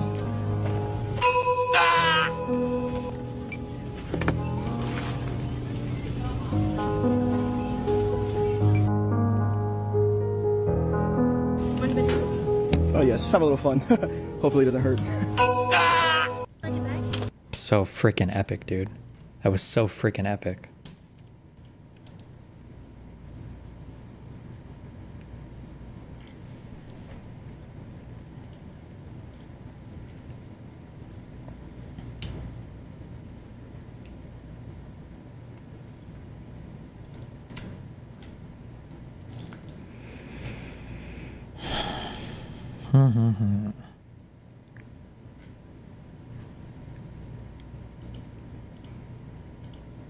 Uh-oh. Are you saying there's a real possibility then that you do nothing if Putin doesn't come to the table for a ceasefire? I'll see whose fault it is. If there are reasons why, I'll understand that. I know exactly what I'm doing. We're going to see whether or not they have a meeting. That'll be interesting to see. And if they don't, why didn't they have a meeting? Because I told them to have a meeting. But I'll know in 2 weeks what 2 weeks. Pretty good ideas. Your Justice Department is also sending... The magical 2 weeks. How did this guy age? Like 10 years? Damn, did Laura Loomer like suck another 2 decades out of him? What the fuck?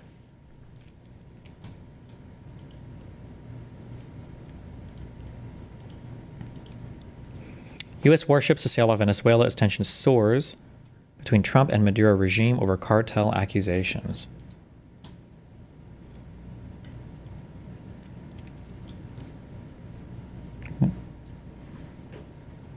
I was going to say, what are the cartels like getting into the ocean? But they probably will, right? Cartels, I think, are pretty sophisticated in how they operate, yeah?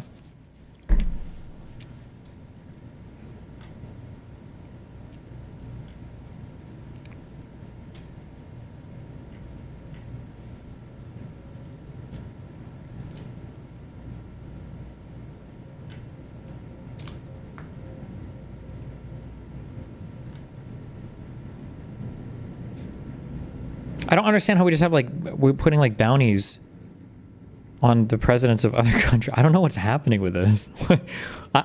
Okay. Yeah, Jesus. Whatever. All right, based.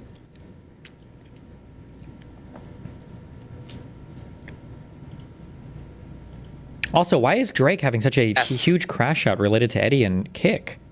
What's going on here? Drizzy Drake said, Aiden, I will fight on Branders for free. All my life, I will fight for free. I want to fight Eddie, and you fight B. John. So Eddie and Bijan, it would be a great event. We could do something to do with charity. Let's do it. Let's give the fans what they want. We can get Drake to fight for free on brand risk if he fights Eddie. And I can fight Bijan. I say we run it. Let's do it. I'll fight Bijan. Drake fights Eddie. He's been sponsored by Stake for a while, and he's a huge gambling addict. Is that true? It's amazing. All right? I'd be ref. Huh? You ref. You ref. From you. Okay, listen, how about this? You fight Eddie, I fight Bijan. Let's just, fuck it, let's do it. I'm in. Yeah, anything, bro. You give me the fight, you tell me, fuck it. I'll fight these guys out of Walmart, brother. Let me know.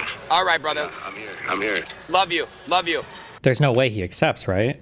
Or is Eddie like, I don't know how old Eddie is. I'm not going to shit dog Eddie because I love Eddie. Eddie is love, Eddie is life. Chad, the greatest, the greatest, Drake, the best. It has to do the train schizo gambling odd rigging situations. Check Trainwreck's co-streams with Drake for the lore if you want.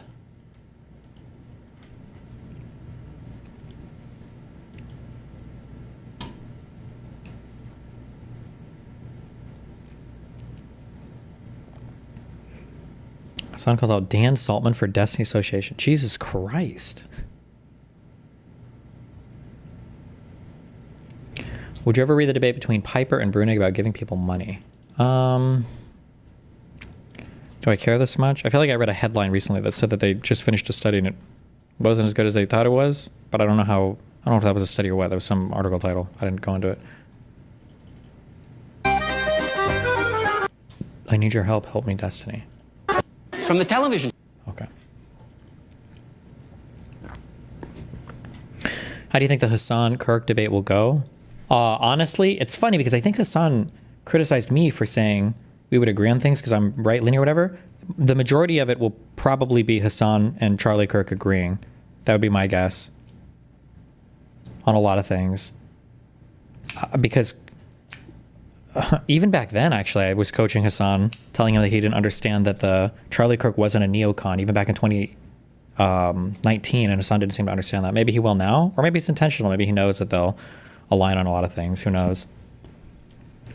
Kirk is a big Israel guy. Yeah, but I don't know if Hassan would actually want to debate anybody on foreign policy like that. Maybe. I feel like they'll be cordial to each other, but who knows?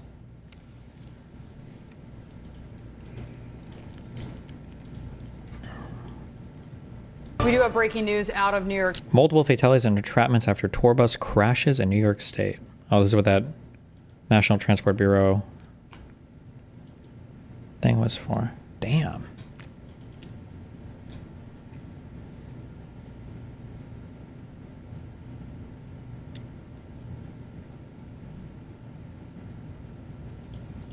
What's this? There are now so Uh-oh. By two women. Trigger. many apps around finding love. People just call them the apps. And what works about them and what doesn't work about them?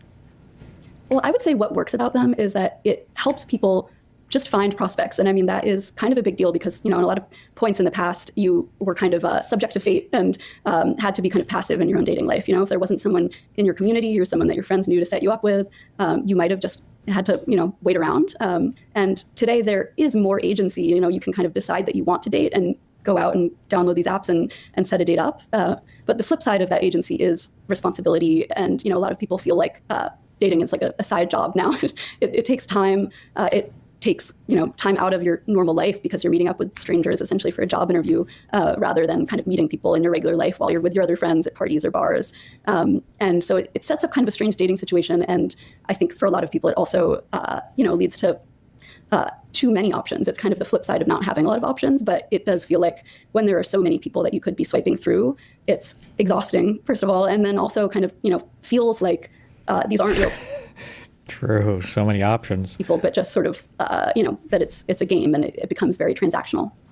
In what ways have political trends poisoned the dating well?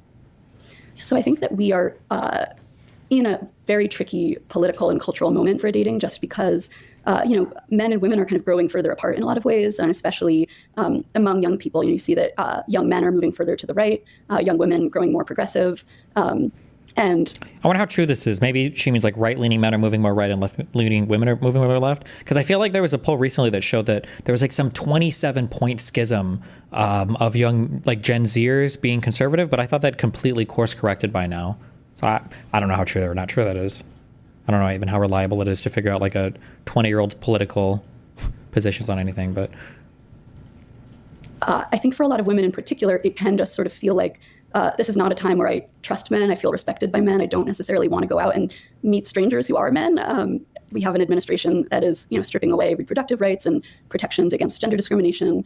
And you can see in surveys that there is this kind of resentment among a lot of men, kind of a backlash to Me Too, a backlash to women gaining financial independence, going to college more than men now, where, there's among Gen Z even far more women who identify as feminists than men. So I think there is a real feeling among women that the sort of larger political backdrop it's seeping into individual relationships and making it really hard to trust people.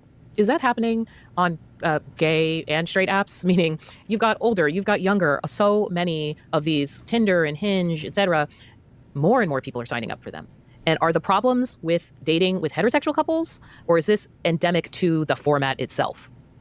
This is something I think about a lot. And I think that on the one hand, a lot of queer people are having a hard time dating too. And certainly some of the issues with apps, with modern dating are, just kind of baked into the structure of how we do it these days. And I hear, a lot of people looking for gay relationships who are talking about a lot of the same frustrations, for instance, with dating apps, just kind of showing like a million people they could potentially meet up with, but then kind of always ending up in ghosting or people not responding or not getting treated well. I think because, there's a real lack of accountability that comes with dating strangers.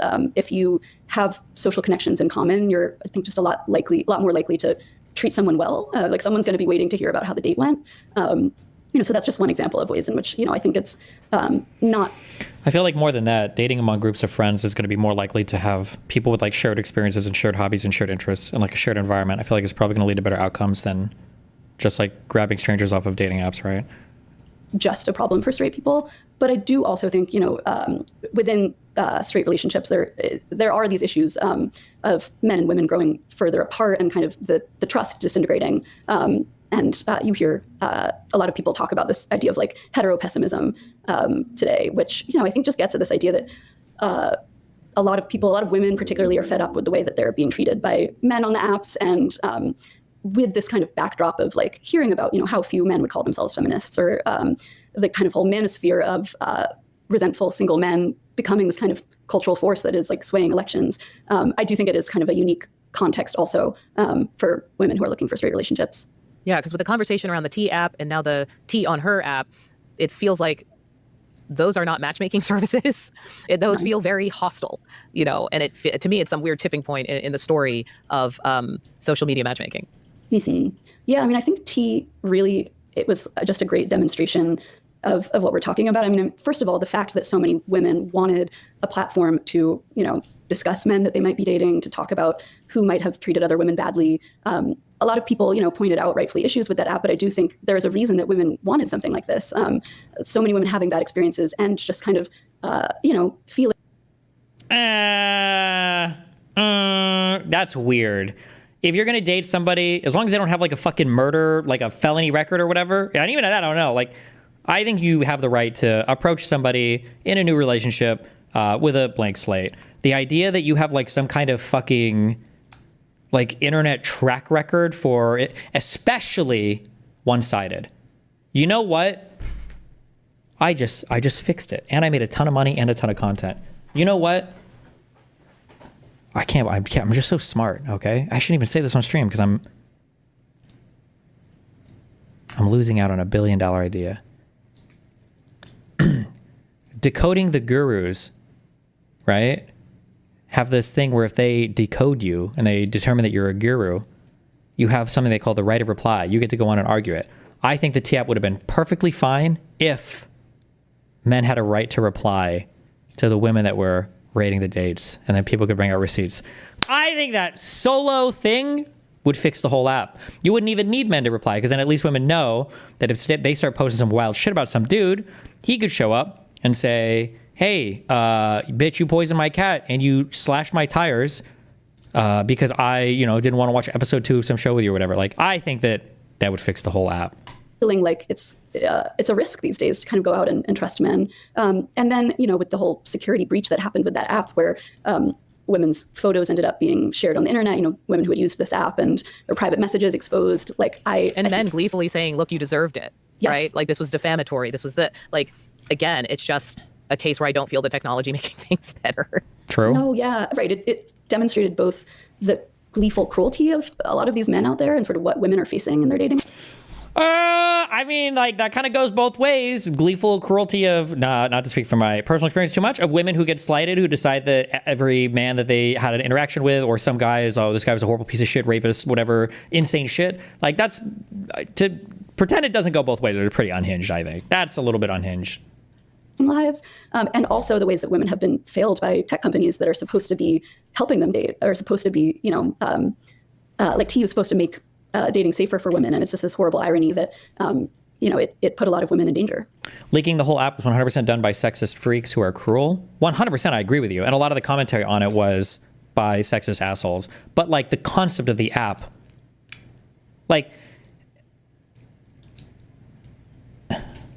if you paired it with other apps, then I think it would be fine, but I think people would lose their minds, rightfully so, but I think it would be illustrative of how both sides view it. So if we're gonna have a T app, then you should have a kitty app where you get to rate the pussy of any woman that you've been with publicly on some app, so some guy could know, oh, how good does she fuck or whatever on some app, and you can go on. And I think women would rightfully be like, excuse me, this is insane or disgusting or gross. Okay, fine, yeah, but also having other women that clearly, if they're on the T app, you didn't get along. It was either the dates didn't work out for whatever reason, you didn't like each other, whatever else. Why the fuck would you want ratings from these people? This is an app where you're not going to get good ratings ever, because if you're giving good ratings to a person, well, you're probably just still dating them. What is the point? I just think that's wild. And revealing to men who feel like, how do I find love if I'm the enemy? Right. Yeah, I think it's this very... Yeah, the dating stuff is set up, red pillars do this, but also people in these spaces do this too. It's set up way, way, way, way, way too adversarially. It's way too adversarial. Yeah, I think it's this very sort of difficult period where, when there is that kind of lack of trust and sort of retreat, men and women retreating from each other. I think women retreating because they don't feel safe or respected, but also, probably some good men out there who are then also retreating because this, just they don't know what is expected or wanted from them. They don't know quite how to do this the right way. They feel like the enemy. And then, of course, that leaves the men there who are perhaps less likely to be thinking about these things in the first place, who are more resentful. So I do think it's a dangerous cycle. Am I part of the problem, and are you part of the problem? Meaning, are news stories about how bad it is kind of contributing to the atmosphere? Are pundits talking about, or podcasters, right? Kind of doing the men are this, women are that. Are we making it worse? I worry about that. I do. And I think there's so much of a narrative these days about how bad dating is and yeah, about, women's sort of valid fears about what could go wrong. I don't want to... this shit, and I'm sorry to return to the rape discourse, but these fears are insanely overblown. Are they real fears? Yes. Can some men be fucking rapists? For sure. Yeah. But this idea of the way that women for a long time have been just hardcore infantilized on the internet. I remember the one woman who was like, oh, I got stealthed by this dude and I looked down and I couldn't even say anything. And I was like, bro, why are you having casual sex with a guy? You couldn't even tell him to stop fucking stealthing you. And her reply was something like, I'm butchering this, but she was like, I've been stealth 3 times in a row. And it's why the fuck are you still having casual sex if you're just getting raped by every single guy you have sex with? What the fuck is wrong with you? And then the reply is if you tell a guy to stop stealthing you, he's going to rape you even harder. It's what the fuck is wrong with you people? That's not even how most of these situations go. Most guys are just creepy and they apply a lot of pressure, but they're not going to keep doing it if someone's just hey, fuck off, you're a piece of shit. The infantilizing, if you treat women like children, retarded children, then yeah, all of these spaces just gets really weird. And then the way that people talk about it is, yeah, I don't know. I half expect an intersection app where it's if women want to go on dates with men, there's an app that rates the most dangerous intersection, so you're not going to get hit by a car if you run across the street because you don't look for the stop sign. It's fucking retarded. Come on, are we being real right now? Give readers the idea, or listeners, the idea that it's always going to be bad, that they always need to be distrustful. But I also think there's a reason that this narrative exists. People are picking up on something, and people want to feel like that is heard, like they're not crazy.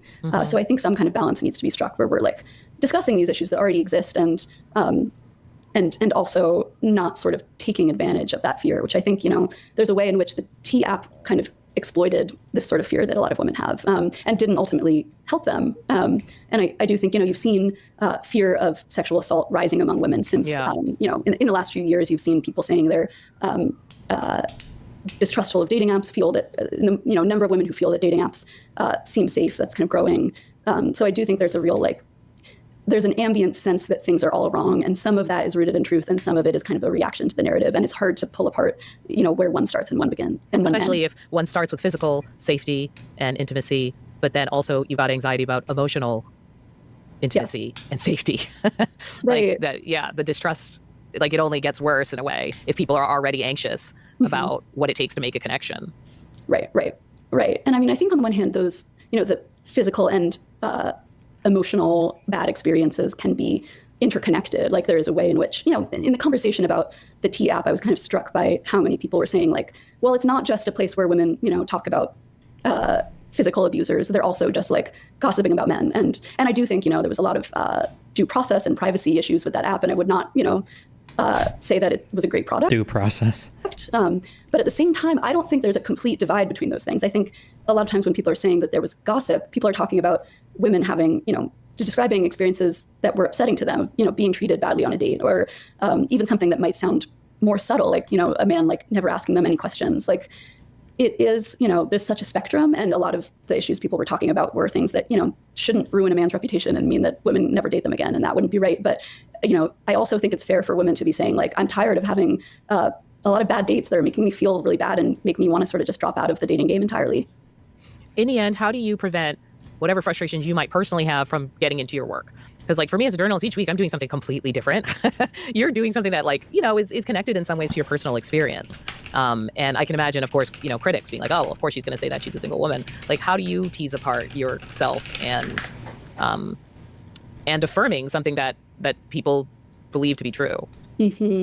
I think it's, first of all, I think it's in some ways a good thing that I'm not coming from a total outsider perspective, because I never want it to feel kind of zoological, where I'm I worried about that with this. I was should I even do this topic? I got married when Craigslist was out. Uh-oh. I bet this comment section is going to be fucking brutal. It felt like I could not participate. So I do hear what you're saying on that. Yeah, no, and I mean, I think in some ways that's helpful. You are able to ask questions from a real place of curiosity. This is strange to me. Tell me what this is like. And I think that's important too. I think it's important to have both. I do think I like that I can kind of tell sources I'm talking to, hey, I understand this. I've been through it myself. I'm not judging or kind of ogling. But then I also think it's really important that every time I write a piece, I'm not just relying on my own observations. Yeah, there's a lot of data out there. All these app companies have research blogs, and they're more than willing to share. Yeah, there's a lot of research going on, and that's always the basis of every piece is, finding studies, talking to researchers. And I think I use my own experience sometimes to think about where to look and what stories I should talk to researchers about. But I also think, I kind of first started writing a little bit from the opposite perspective of everyone is talking about dating being so hard. I actually think dating has always been hard. And, so even though I was having a hard time dating, I was kind of being almost overly cautious and sort of thinking I should not just assume that dating is particularly hard right now. And I kind of took the opposite tack. And then, as I've been reporting this and learning more about it and researching, I think I've really learned some reasons that modern dating in some ways is particularly hard in a way that kind of has lined up with my personal and observational anecdotal experience, but which I feel I kind of came around to actually through the intellectual pursuit rather than the personal one. Yeah, I feel scared to tell you any dating stories of my vintage, because the few times I've mentioned it in passing to people I work with, they look at me like I'm crazy. At one time I went on an extended riff about the misconnection section of Craigslist, and people looked at me oh, there was a serial killer section for dating. And I kind of felt those were considered romantic at the time. I met people who actually got married, off of a misconnection internet posting. And to me, I'm the stranger that you meet in an app, how is that different from the stranger someone else met in the grocery store? It's still a stranger. And it just doesn't seem you guys have all the data in the world, and it hasn't made it easier in that process. Right. And I think that you're so right that, people have all this. I was using Craigslist back in the day. Craigslist was a popular app that people use for a lot of different things, okay? Nostalgia for what they imagine dating used to be like, but often they're, thinking of sort of serendipitous encounters with strangers, and that something they saw in the movies. Right. Like, it was still fraught with rejection. Like, you had voicemails that you had to check on a physical machine. Like there were lots of aspects of it that were absolutely trash. Blind dates. Just being rejected in public in front of all your friends somewhere or whatever. As you said, a date goes bad and like other people now know about it because it's not someone far away on an app you ghosted and hope you never see in the city. Like, there were ways that it was not good. Yeah. And I don't know if it's our capacity for risk, anxiety, the standards, so to speak, that was different. Right. I mean, it's vulnerable in a different kind of way. That's so true. Like, you weren't necessarily meeting up with as many strangers, but you were kind of, your dating life was less private. Like, it is, there's a way in which you can be so private and almost kind of anonymous on apps these days. And it is like, I wouldn't be used to that. And I've had sometimes where I've been set up by friends, and I do feel very self-conscious about that. Like, everyone knows that we're going on dates. Like, if it doesn't work out, what is everyone going to think? Like, everyone's in everyone's business. And yeah. What they'll think is you're a bad person. I'll just tell you, like 100%. I mean, it gets messy. It gets messy. Is that better or worse than being ghosted repeatedly to the point where you're like scared to put yourself out there? I don't know. Right. Wait, fuck. Was this a reel?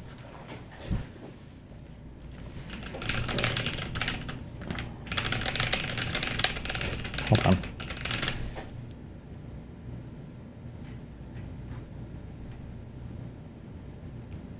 Fuck, I'm not gonna find it. Like, ghosting is almost the opposite of messy. It's like too clean. It's just like complete clean break. But more traumatizing. Like, people talk about ghosting. It's like the act of not being responded to is somehow, like, people talk about it like it's a trauma. And I'm like, try being dumped in a restaurant. Right. I mean, I think that's the reason people hate ghosting, but I do kind of think it's become this sort of like boogeyman for modern dating. Fuck. Was there a popular reel like a week or two ago for like when two friends in a friend group start dating? Does anybody know what I'm talking about? Somebody find this for me. Yeah. So often people are talking about ghosting being the problem.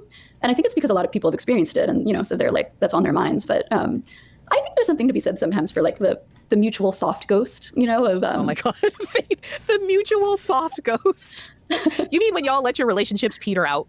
That is what I mean. But I will say only in the very early phases, after one or two dates, and not when you've been dating someone for months. But sometimes all that bit by bit talking can go for like 3 months. Like, like there's something about the low stakesness of texting and of DMing and of having that very quick bite that is very different from having to pick up a physical phone and call someone or meeting up with them just one more time. Like, I feel like people can, again, creating a situation that like goes longer than it needs to, but actually doesn't accomplish anything anyone wants out of it except the dopamine hit of being something you did on your phone.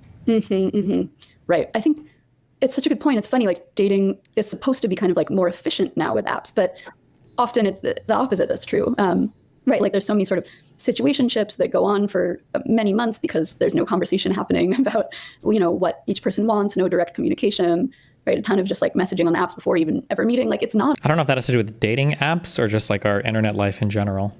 Actually efficient a lot of the time. It's kind of like slowly wasting time with a large number of people. Like, I do think, I know so many people who have had so many situationships at the same time or one after the other where they're kind of, they get to the end of it and they feel like that did not have to last so long. We kind of just like didn't figure out immediately because we both kind of felt like maybe it would work, but then we also had other options. We're talking to other people. Like, it's just a lot of ways in which you sort of linger in something.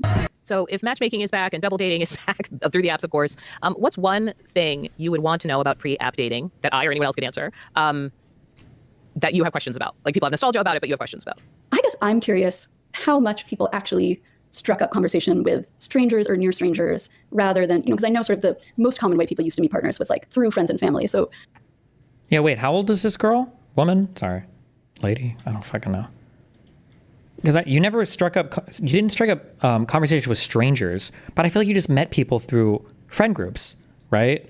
So you would go to like the skating rink, or you would go to like the bowling alley, or you would just go to like parties and you would just have, or sometimes if you guys would just show up to do the movies, the mall, like you would just, like everybody's friend group, eventually you would kind of like pair off or you'd meet people that way. Like the idea, you never were like chatting up strangers. That's why, or I get maybe some Giga Chads were, but near strangers rather than, because I know sort of the most common way people used to meet partners was like through friends and family. So, that's one thing, and I think to some degree kind of still happens. But the sort of people have so much nostalgia for, like people just chatting sort of more loosely with people they don't know well. And I'm curious, in what space. We met at the bowling alley. Never heard anybody say this ever. That's because you're a fucking loser. You don't meet at the bowling alley. What happens is you go to the movies with a group of friends, and then there's some girl who's like a friend of a friend, and then you ask your friends, like, who's that girl? Her friends say, this guy asked about you. And what you want to do is you want to hang out with that girl, but you're way too afraid to call her directly. So then what you do is you tell your friends, hey, can we set up an outing where we go bowling and you invite your friend, and then she invites the one girl, and then we can all go. Like, this is how you would do things back in the day. It was always like this game of telephone of like, you know, how about we like set up a thing where all of us go out and like make sure that you invite her, and then we all end up in the same place. Like, that's usually how this is like high school tier shit. But spaces you found that really happened, and how common it was. I think it's not that everybody was just sparking off of everyone all the time. Like, I'm sorry I made this conversation feel like the grocery store was like so lit. Like, that isn't what I mean. But you weren't looking at your phone all the time.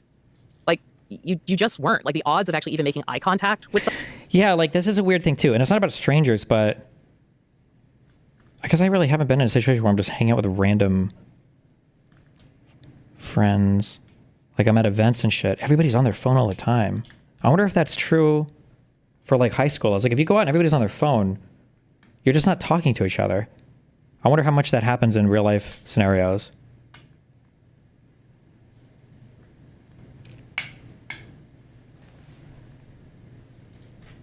Someone was just way higher. So like when I met my husband, I think he was just like sitting outside the office having a cigarette. And I was like, hi, is this the place? You know, like I'm looking for a building. That was an interaction we would not have if I was on my phone using a map app and he was on his phone, right? Like vaping or whatever. Right. And it's the same thing. I remember once a guy hopped off the bus to be like, hey, like, are you single? You know, and I told them that story and they were like, that is crazy. Like that person would be a stalker. Like I would run from that person. And I was like, oh, I thought it was kind of sweet. You know, like, again, if I was wearing earbuds, I would have kept walking. Like, we just were not as shut off from each other the way I feel like now everyone is, of all age groups.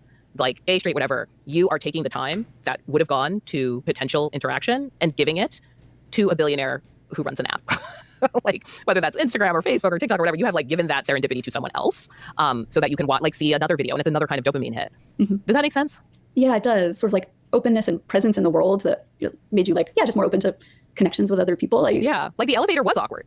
You know what I mean? That's why we all looked up. That's why we all tried not to look away. But if your eyes met with someone and they tapped you on the shoulder, if you saw them every day for months because they worked in the same building, like that's building something. That's not the same, even though maybe it isn't as rich. I don't know. Yeah, I mean, you bang your coworkers. I mean, this is true of every coworker area ever. Yeah. As swiping that same thing all the time, texting all the time, sexting all the time, and then letting it peter out.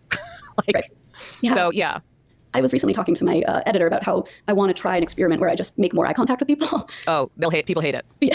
They like seriously. Yeah. Well, but also eye contact is a two-way street if they're just on their phones or whatever all the time. Like they think you are like a little bit irritating because they're doing something, and that something is usually their phone. Right.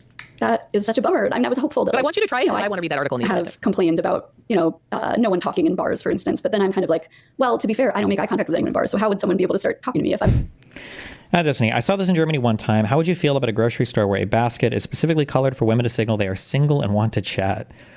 I've thought about this like at events, like having different bands on like I was thinking mainly for celebs. I don't know if anybody's ever done this before, but like if you've got like a black band, then it means that like they're going somewhere, don't stop or do anything. If you've got like a blue band, it means you can stop and talk. If you've got like a red band, it means you can do pictures or whatever to signal to people what you're okay with. But I don't know if anybody, I feel like every person would just have the fuck off band on.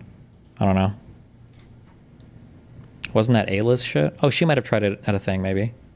I'm not looking at them. I'm like only looking at my friend or my feet, Yeah. I remember doing a news story where I have this thing about when I'm on assignment, I don't eat in the hotel room or whatever where I'm staying. I always go somewhere. So I eat by myself a lot when I'm out in the world.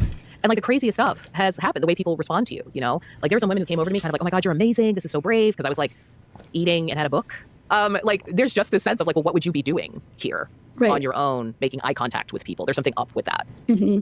Yeah, it's funny. On the one hand, we talk so much about people spending more time alone. On the other hand, it's not happening in public. Like it's really like not just a retreat from social interaction, but also just like being in the world. I took a solo trip to Greece a couple of years ago, and everyone that I talked to about this plan was like, oh, it'll be so great. You can meet new people. You can go on dating apps. You can, and I was like, oh no, I'm happy to be just like alone in a different place. Like to me, that sounds really nice, but it is like a strange idea to people that one would even want that. Well, good luck with the apps. I've already told my husband divorce is not an option. No, literally because I just don't want to go on the apps. Like that's the reason. Right. I'm just like, I'm not going back out there. That's not we're in it to win it now. Because I don't have the skill set necessary to function in the algorithm. So I'm just going to have to live vicariously through your writing. And root for me, keep your fingers crossed. Okay, Faye, thank you so much. The problems are right here in this interview. We've taught our girls the world revolves around them. Women in general and social media ruined dating. The Me Too movement was ridiculous as well. Why is it always women having these conversations without hearing a male's point? As opposed to all the male shows that have non-OnlyFans girls on? Saying it's ruined by these money-hungry women. Google, show me lack of self-awareness. Him, 6 feet tall, handsome, 7-figure salary, homeowner, fit, educated, good hair. Her, take me as I am. Just so you know, and I understand that you guys like to lie to yourselves later, there is no man who's 6 feet tall, handsome, 7-figure salary, homeowner, who's having trouble finding women. That is not happening, okay? But not a whole lot of sympathy for men in this video. True. They should probably have like one of each gender for these, but...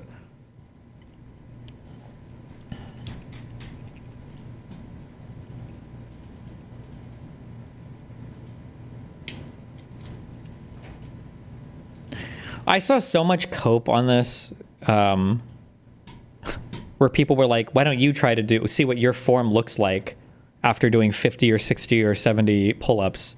Like, you know what their form looks like. It's going to be them failing the 50th, 60th, 70th pull-up. You never see somebody in the gym who could do a ton of pull-ups or whatever who's like kicking like crazy on their last like 3 reps. Like, nobody's like, not that there's anything wrong. These are like old dudes that are trying to, or I mean, they're not old. Like, it's cute what they're doing, but like, you don't have to make all the cope up for them, okay? They're on some wild shit.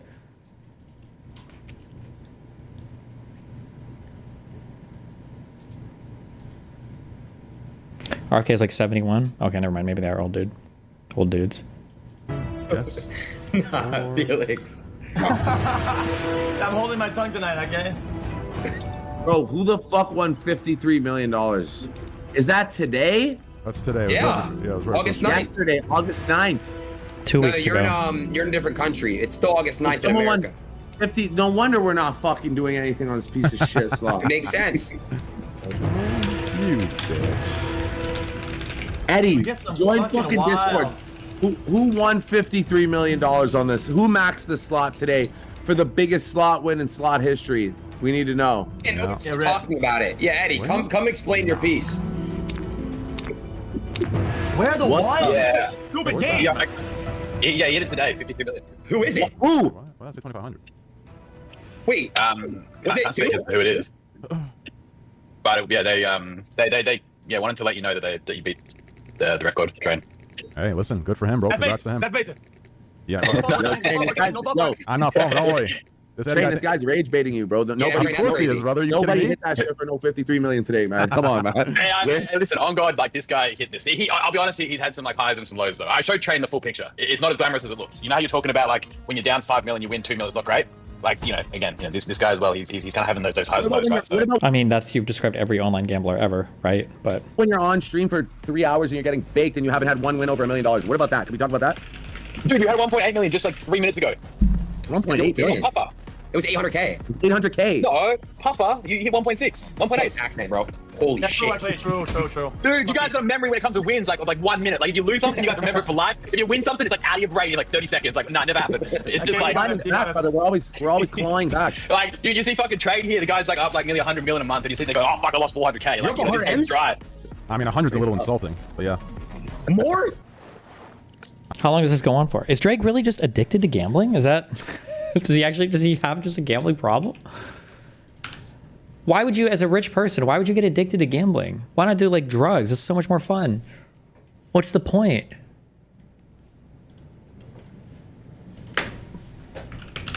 I understand that he's got issues with being street or whatever. He's trying to present himself as harder than possible, but like, I thought gambling addictions, I thought that was a white man's problem.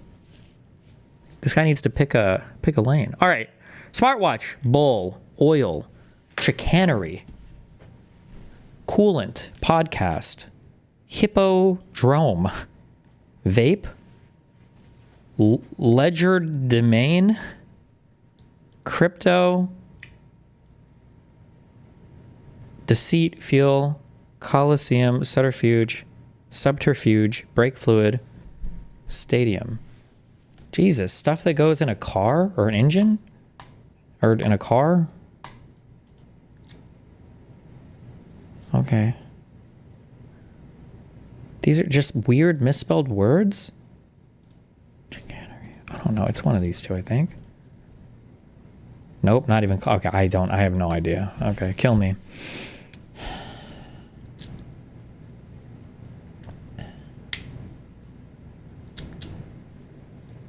Vape, bowl. Ways to do drugs? Hold on. Internet shit. Smartwatch, podcast, crypto.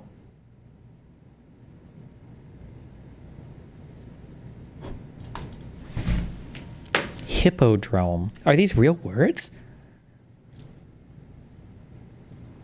Oh, wait.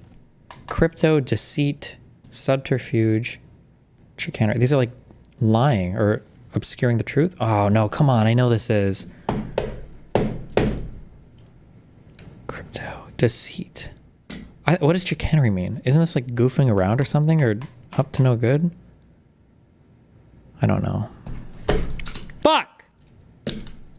This word. I don't know what this word means. This word. Crypto, deceit.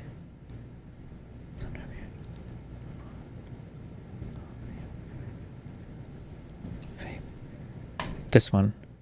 Bro, what? I don't know. Arena. Is that really how you spell Coliseum? Am I crazy?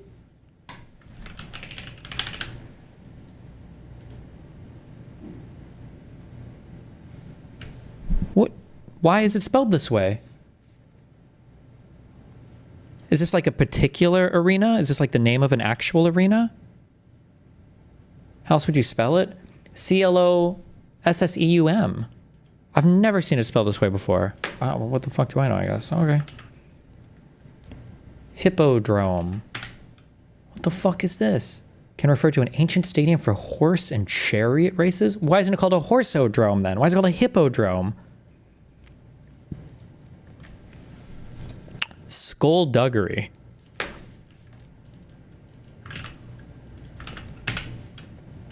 Underhanded or unscrupulous. Legerdemain? What the fuck? Legerdemain. Skillful use of one's hands when performing conjuring tricks. And modern inventions. Crypto, podcast, smartwatch, and vape. What?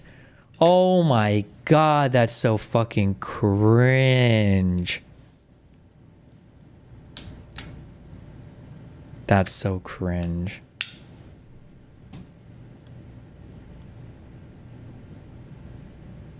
Play Pips? What is Pips? Our new Dominoes game. Hard, easy.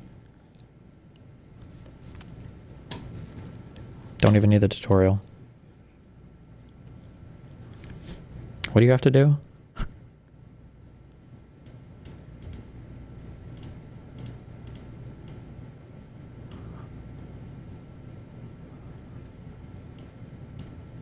Oh, like it equals 6, right? Was that right?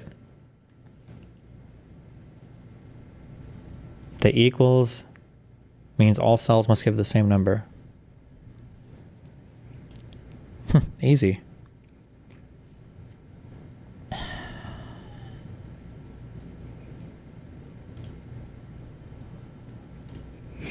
Three, boom. And then this just needs to be less than 6. Oh my god, I'm crushing this.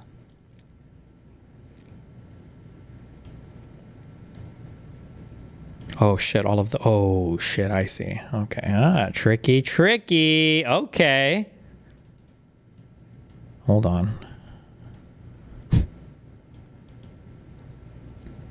Easy.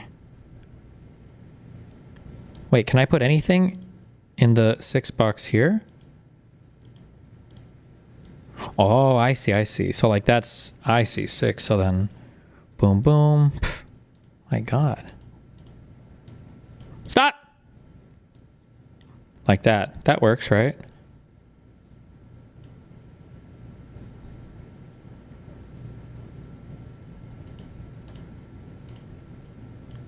Oh, that needs to be greater than 2. Hold on. Okay. Okay. All right. Okay. This is like how it... Okay. Will it tell you if you're like wrong on a condition?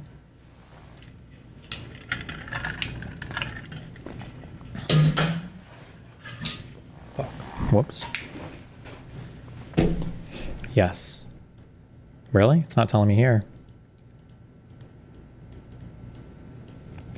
Okay.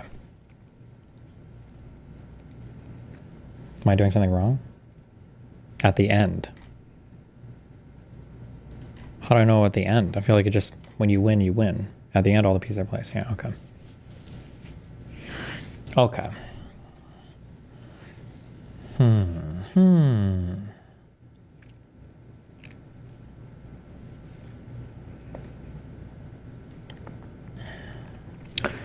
All right. One of the threes needs to go in here. Can I arrange these how I want? Bro, seriously?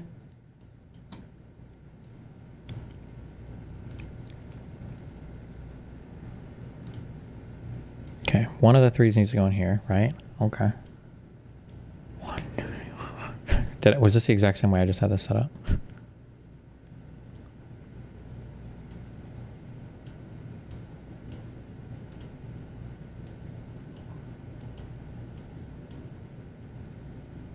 Thanks.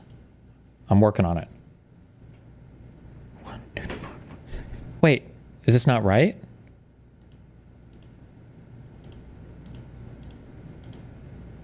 One, 2, 3, 4, 5, 6 equals 6, no? The equals is wrong.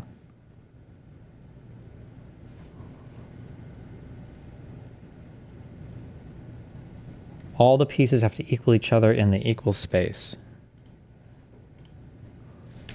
The pink equals 6.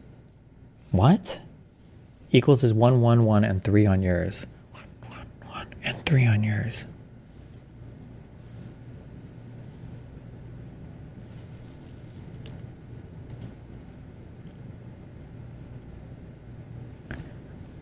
You have a bunch of 1s and 3s. You replace the 3 with a 1. It would fulfill the condition. Oh, so like these all have to be, so all of these have to be 2s?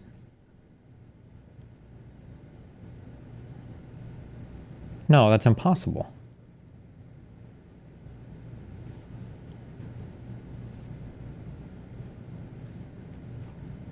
You need them all to be 1. Why do I need them all to be 1? No, the equals and the 6 are separate. They do not need to equal 6. They just all have to be the same number, right?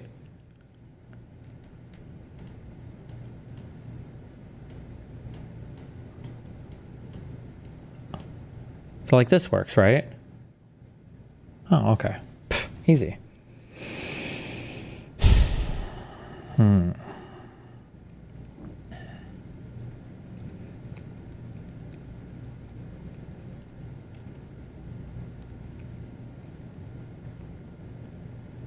Okay, I need a 6 here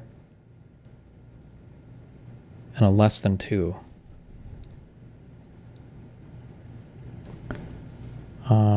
So the 6 and 1.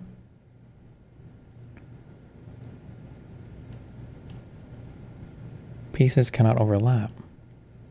Oh, what the fuck?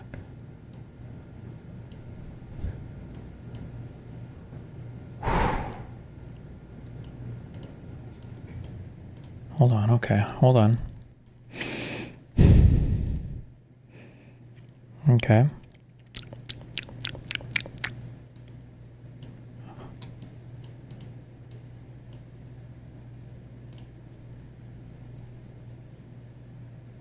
Wait, what's wrong? Is a blank? Oh no, that's more than 2. Fuck! Wait, that's okay, that's okay. Hold on. Easy.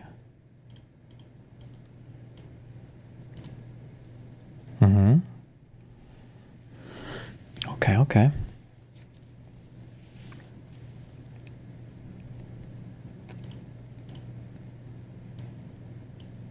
Bro, can I just...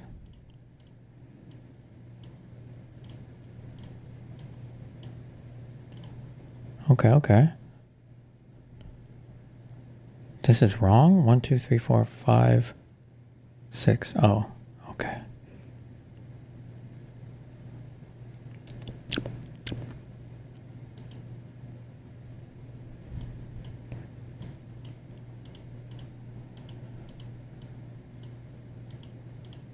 Jesus Christ, that's Jason Bourne.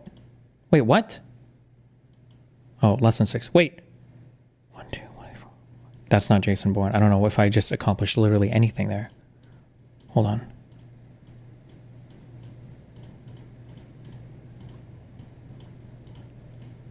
Jesus Christ, that's Jason Bourne.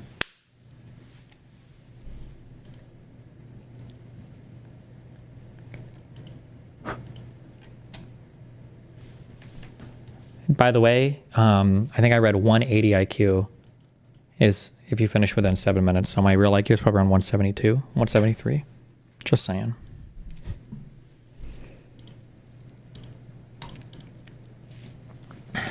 Medium difficulty.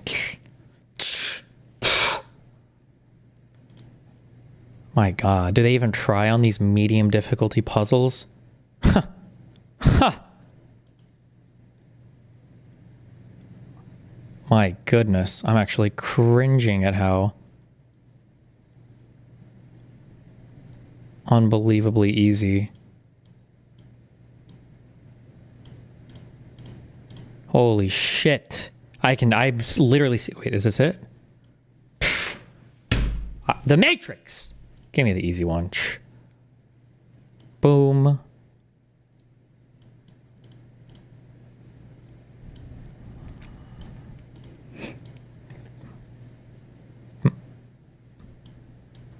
Boom.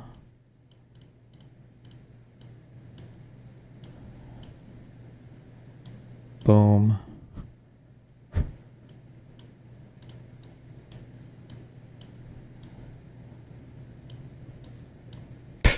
Wait.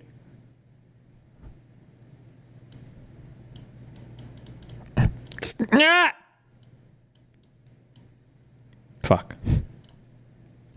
Easy.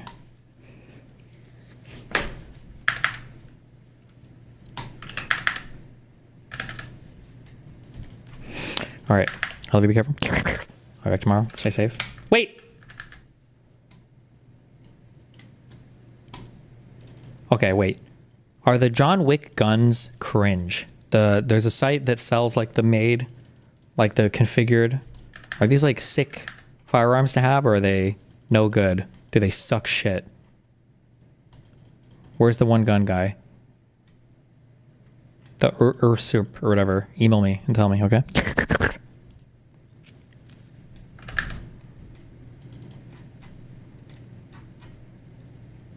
Okay. I love you. Be careful. Represent cappuccino, cappuccino, cappuccino, cappuccino, cappuccino, cappuccino, cappuccino, cappuccino, my dreams. Follow your dreams. Catch you guys next.